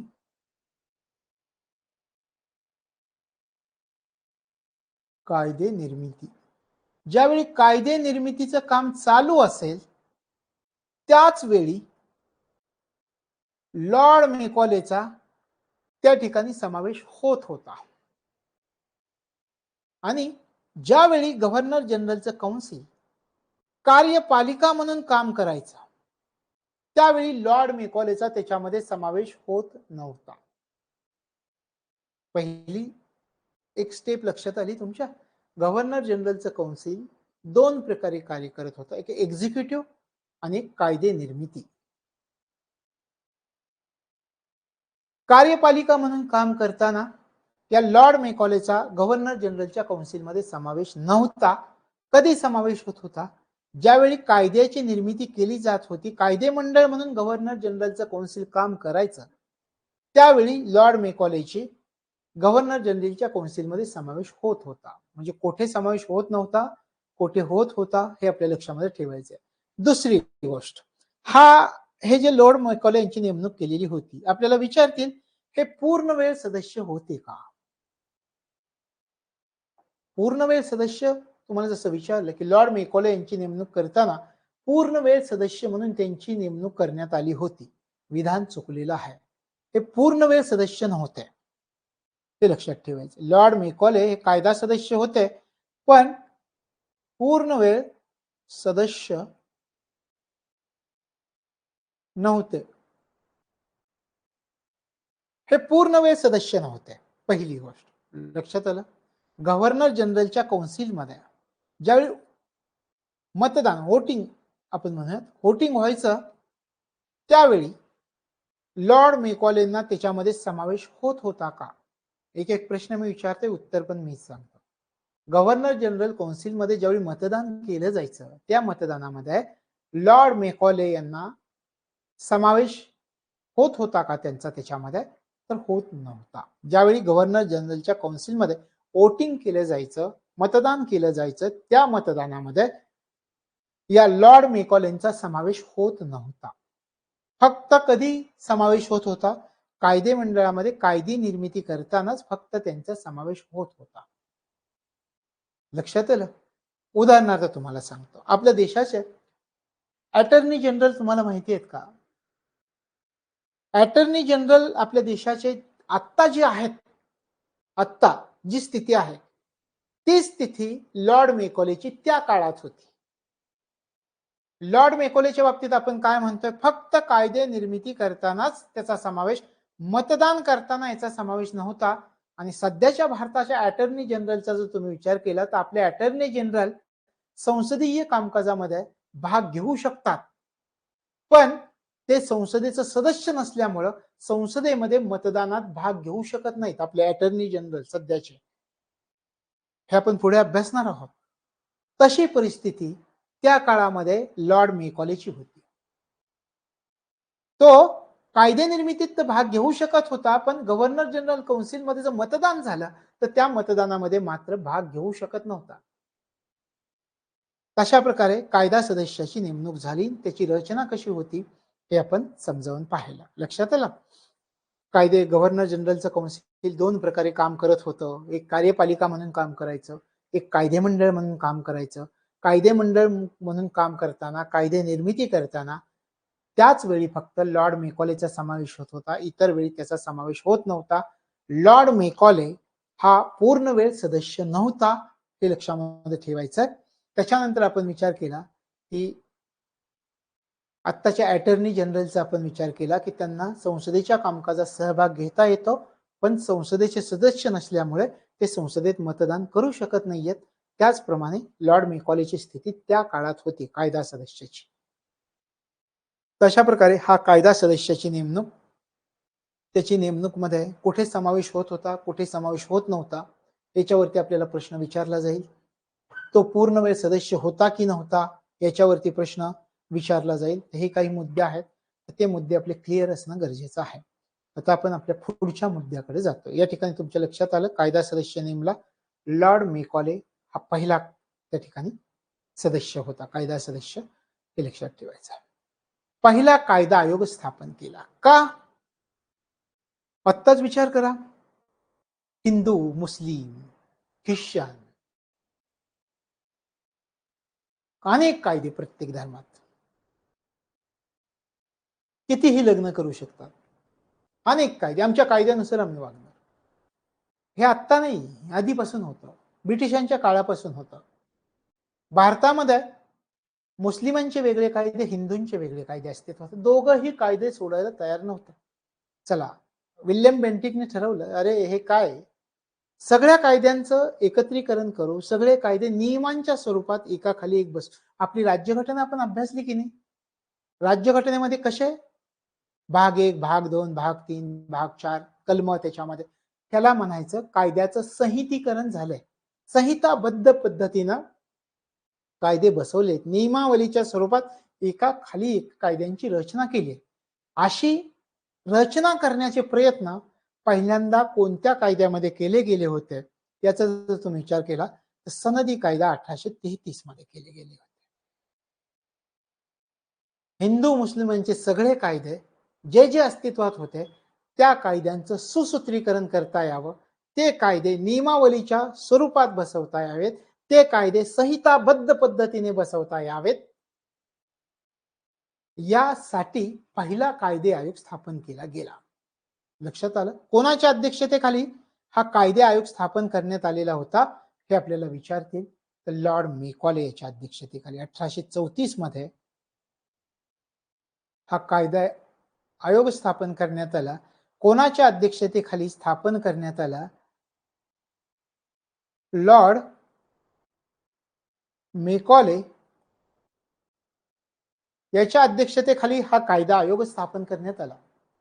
आयोगाला सांगितलं तुम्ही काय करायचंय, कायदे संहिताबद्ध करायचे, नियमावलीच्या स्वरूपात बसवायचे, असं या आयोगाला सांगितलं गेलेलं होतं.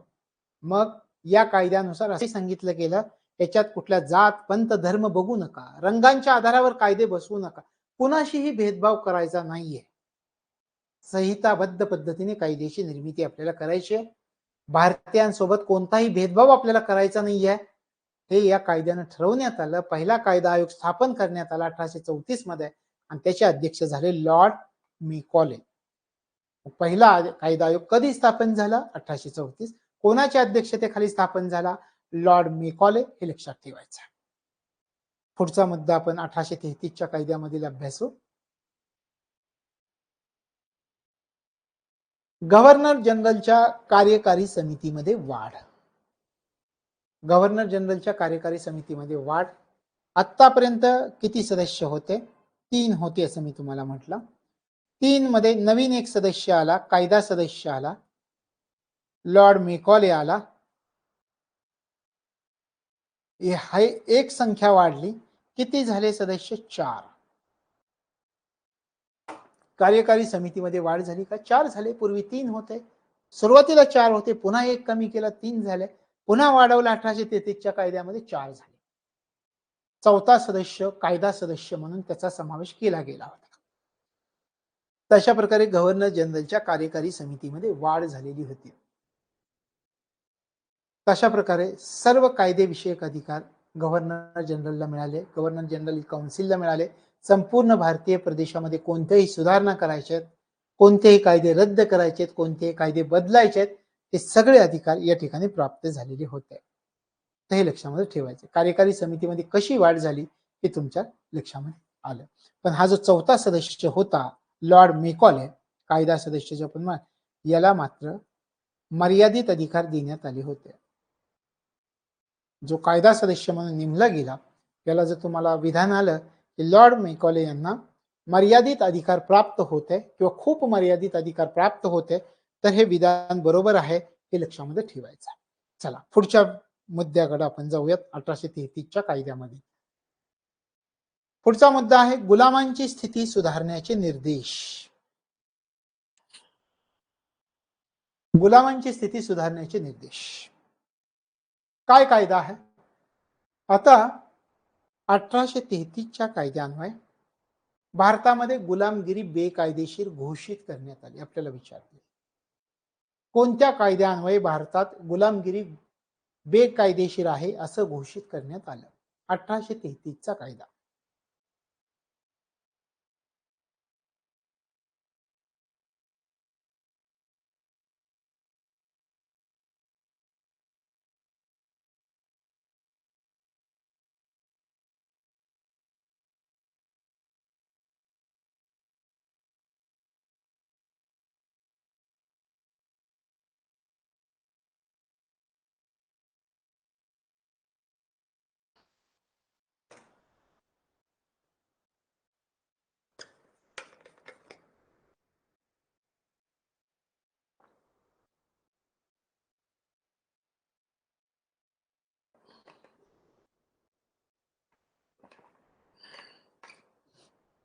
भारतामध्ये गुलामगिरी बेकायदेशीर घोषित करण्यात आली.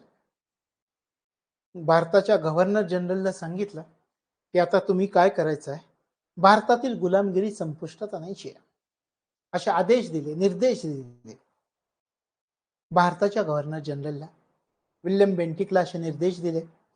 तर अशा प्रकारे आपल्याला जर विचारलं की भारतामध्ये गुलामगिरी बेकायदेशीर घोषित करण्यात आलेली होती, म्हणजे असं विचारतील की भारतामध्ये गुलामगिरी संपवण्याची तरतूद कोणत्या कायद्यामध्ये होती? भारतामध्ये गुलामगिरी संपवण्याची तरतूद 1833च्या सनदी कायद्यामध्ये होती, हे लक्षामध्ये ठेवायचं. मग ब्रिटिश संसदेने तिकडे सुद्धा 1833 मध्ये ब्रिटन आणि त्याचे जे सगळे प्रदेश होते, साम्राज्य होती, त्यातील गुलामगिरी 1833 मध्ये रद्द केलेली होती. भारताच्या गव्हर्नर जनरलला सुद्धा तसे निर्देश दिले गेलेले होते. ठीक आहे, इथपर्यंत तुम्हाला कळालं भारतामध्ये गुलामगिरी बेकायदेशीर घोषित करण्यात आलेली होती असं तुमच्या लक्षामध्ये आलं. पण प्रश्न तुम्हाला असा विचारला, खालीलपैकी गुलामगिरीवर बंदी कोणी घातली? घोषित झाली पण गुलामगिरीवर बंदी कोणी घातली असा तुम्हाला प्रश्न विचारला. चला अजून पुढे जाऊन तुम्हाला असं विचारलं, खालीलपैकी गुलामांच्या व्यापारावर बंदी घालणारा कोण होता? असे वेगवेगळे प्रश्न आपल्याला विचारू शकतात. या ठिकाणी आपण म्हटलं भारतामध्ये गुलामगिरी बेकायदेशीर घोषित करण्यात आली, रद्द केली, रद्द करण्याचे आदेश दिले. पण प्रश्न जो गुलामगिरीवर बंदीचा आला तर त्याचं उत्तर काय आहे ते बघा.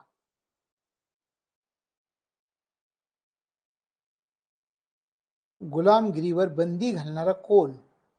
त्यांचं नाव होतं ॲलन बरो. त्यांनी 1843 मध्ये गुलामगिरीवरती बंदी घातली होती. ॲलन बरो 1843 मध्ये यांनी गुलामगिरीवरती बंदी घातली होती. आता पहा, प्रथम गुलामांच्या व्यापारावर कोणी बंदी घातली असं विचारलं. दुसरा वेगळा प्रश्न.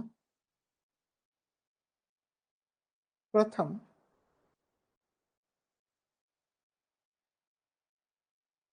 गुलामांच्या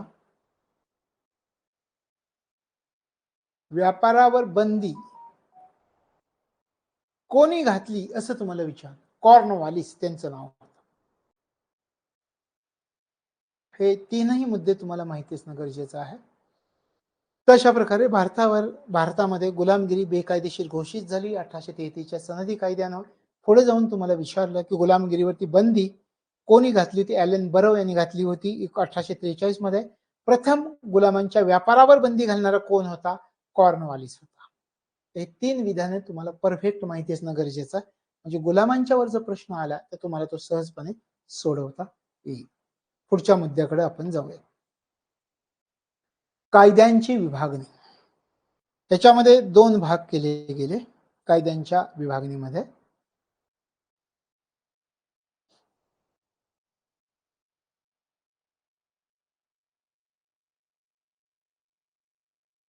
कशी झाली कायद्यांची विभागणी?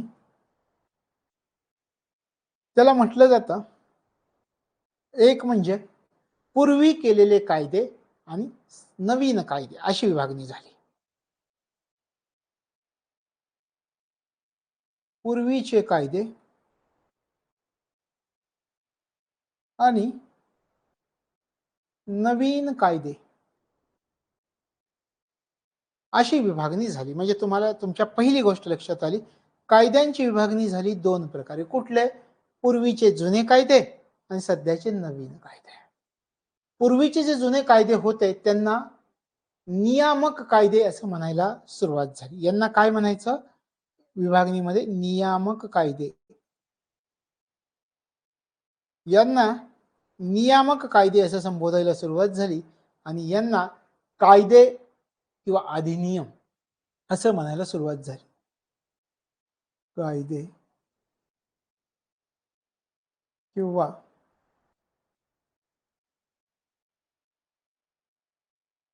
अधिनियम असं म्हणायला सुरुवात झाली. पूर्वीचे कायदे, नवीन कायदे अशी कायद्यांची विभागणी झाली. पूर्वीच्या कायद्यांना नियामक कायदे, नवीन कायद्यांना कायदे किंवा अधिनियम असं म्हणायला सुरुवात झाली.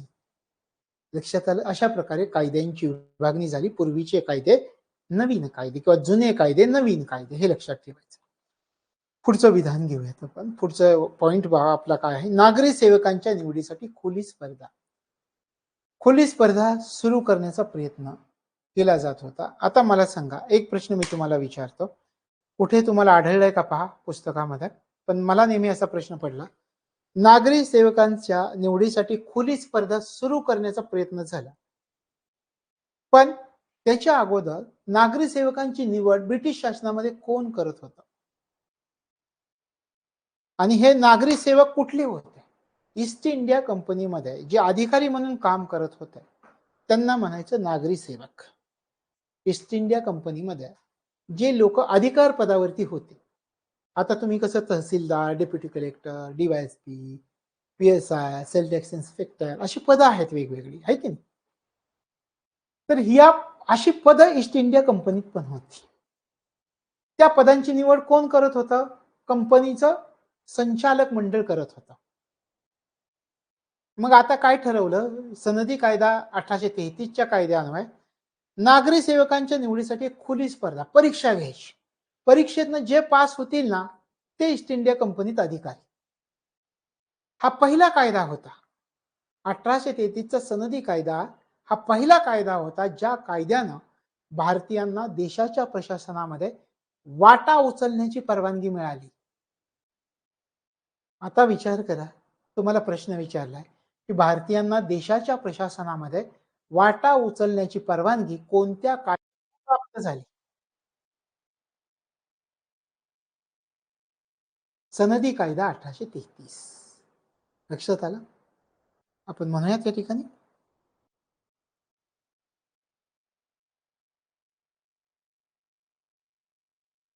भारतीयांना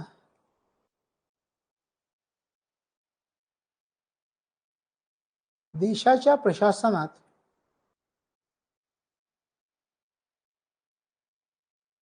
वाटा देण्याची किंवा वाटा उचलण्याची परवानगी कोणत्या कायद्यानं प्राप्त झाली?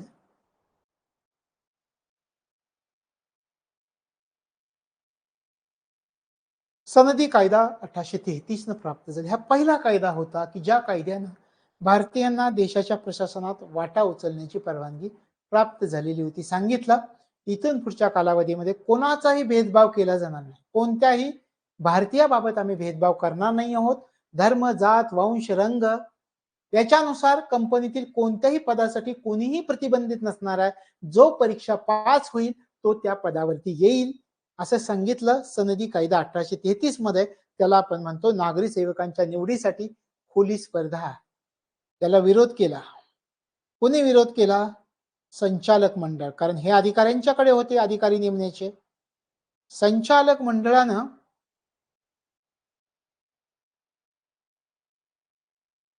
संचालक मंडळाचा विरोध. प्रत्यक्षात ही तरतूद जी आहे नागरी सेवकांच्या निवडीसाठी खुली स्पर्धा ही संकल्पना अस्तित्वात येऊ शकली नाही. याची अंमलबजावणी नाही झाली. आपण म्हणूयात अंमलबजावणी नाही.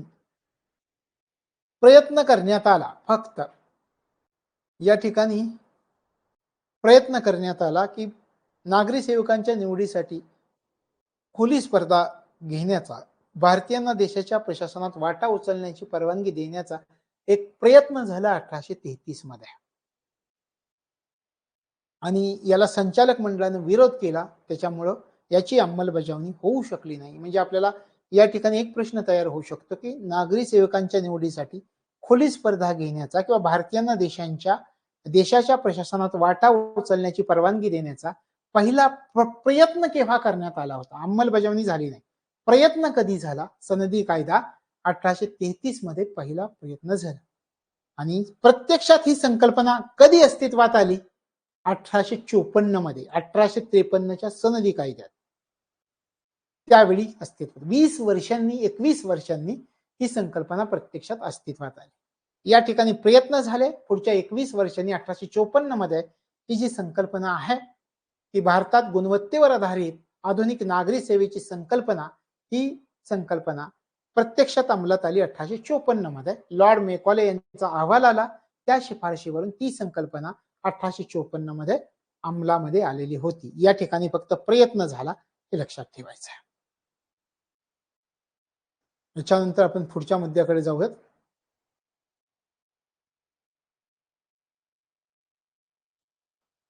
हा 1833. त्यानंतर आणखी एक मुद्दा याच्यामध्ये आपल्याला सांगता येईल की कायदेशीर ब्रिटिश वसाहतीची स्थापना करण्यात आली होती. आता काय झालं होतं? देशामध्ये ब्रिटिश वसाहतींची संख्या वाढत होती आणि मग देशामध्ये ब्रिटिश वसाहतीची संख्या वाढली. पूर्वी मी तुम्हाला सांगितलं एक बिशप नेमण्यात आलेला होता आणि या कायद्याचा जर विचार केला तर आता 3 बिशप ठेवण्याची परवानगी 1833च्या कायद्याने दिली. आता या ठिकाणी पहा, कायदेशीर ब्रिटिश वसाहतीची स्थापना. आपल्याला हे पण विचारू शकतात की कायदेशीर ब्रिटिश वसाहतीची स्थापना कोणत्या कायद्यामध्ये करण्यात आली? सनदी कायदा 1833 मध्ये कायदेशीर ब्रिटिश वसाहतीची स्थापना करण्यात आली.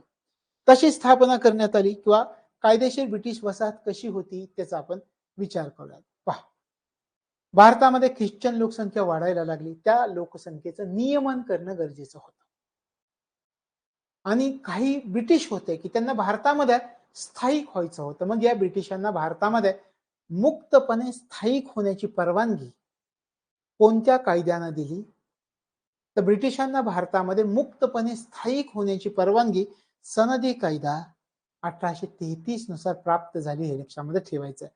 आणि मग आपण म्हणतो ब्रिटिश वसाहत याला प्रभावीपणे कायदेशीर झाली आपल्या देशामध्ये किंवा ब्रिटिश वसाहतीला कायदेशीर मान्यता या 1833च्या सनदी कायद्यान्वये प्राप्त झालेली होती, हे लक्षामध्ये ठेवायचं. तशा प्रकारे काही तरतुदी या ठिकाणी 1833च्या सनदी कायद्यामध्ये आपण अभ्यासल्या. आता या तरतुदी अभ्यासल्यानंतर आपण एक सारांश पाहूया. आपल्याला काय काय कळालं या कायद्यामधून त्याचा विचार करूया. काय झालं, मी तुम्हाला म्हटलं की बंगालचा गव्हर्नर जनरल भारताचा गव्हर्नर जनरल बनला. कोण होता हे विचार करा. William Bentinck. त्याला पदोन्नती मिळाली. बंगालचा गव्हर्नर जनरल भारताचा गव्हर्नर जनरल बनलेला होता. त्याने काय केलं, भारतीय प्रशासनाचं एकत्रीकरण केलं, केंद्रीकरण केलं. कोणत्या गव्हर्नर जनरलच्या काळात भारतीय प्रशासनाचं एकत्रीकरण झालं, केंद्रीकरण झालं, विल्यम बेंटिकच्या काळात झालं, हे लक्षामध्ये ठेवायचं. त्यानंतर त्याला महसुलाच्या संदर्भात संपूर्ण अधिकार मिळाले. संपूर्ण देशासाठी एकच अर्थसंकल्प सादर करण्याचे अधिकार विल्यम बेंटिकला प्राप्त झालेले होते. त्यानंतर त्याने काय केलं, भारतीय कामांचं वर्गीकरण केलं. एक कायदा आयोग स्थापन, भारतीय कायद्यांचं वर्गीकरण केलं. एक आयोग स्थापन केला. त्याचे अध्यक्ष मेकॉले यांना बनवलं आणि मग पहिला कायदा आयोग आपण म्हटलं. हिंदूंचे कायदे, मुस्लिमांचे कायदे, सगळे कायदे एकत्र केले. त्या कायद्यांचं संहितीकरण केलं. नियमांच्या स्वरूपात एकाखाली एक कायदे बसवले. अशा प्रकारे हा विल्यम बेंटिकचा 1833च्या कायद्यामधील महत्वाचं कार्य होतं. शिवाय हा कायदा असा होता की आपण आत्ताच म्हटलं की नागरी सेवकांची निवडीसाठी खुली स्पर्धा घेण्याचा प्रयत्न सर्वात प्रथम कोणत्या कायद्यानं केला, तर सनदी कायदा 1833च्या कायद्यानं केला. आणि सांगितलं इथून पुढच्या कालावधीमध्ये कंपनीच्या जे अधिकारी असणार आहेत त्याच्यामध्ये सर्वांना स्थान मिळेल. कुणाचाही भेदभाव केला जाणार नाही. धर्म, जात, वंश, रंग याच्यानुसार किंवा जन्मस्थानानुसार कोणाचाही आम्ही भेदभाव करणार नाही आहोत. पण आपण म्हटलं की संचालक मंडळाने विरोध केला आणि त्या विरोधामुळे ही तरतूद अंमलामध्ये येऊ शकली नाही. पुढे 1854 मध्ये ही तरतूद, ही संकल्पना अस्तित्वात आली. त्यानंतर आपण म्हटलं भारतामध्ये गुलामगिरी बेकायदेशीर घोषित करण्यात आली. महत्वाचा कायदा आहे. तर गुलामगिरी संपवावी असं या गव्हर्नर जनरलला विल्यम बेंटिकला निर्देश देण्यात आलेला होता. आता आपल्याला विचारते, ब्रिटिश राजवटीत भारतीय संविधान निर्मितीचे पहिले संकेत कोणत्या कायद्यात सापडतात?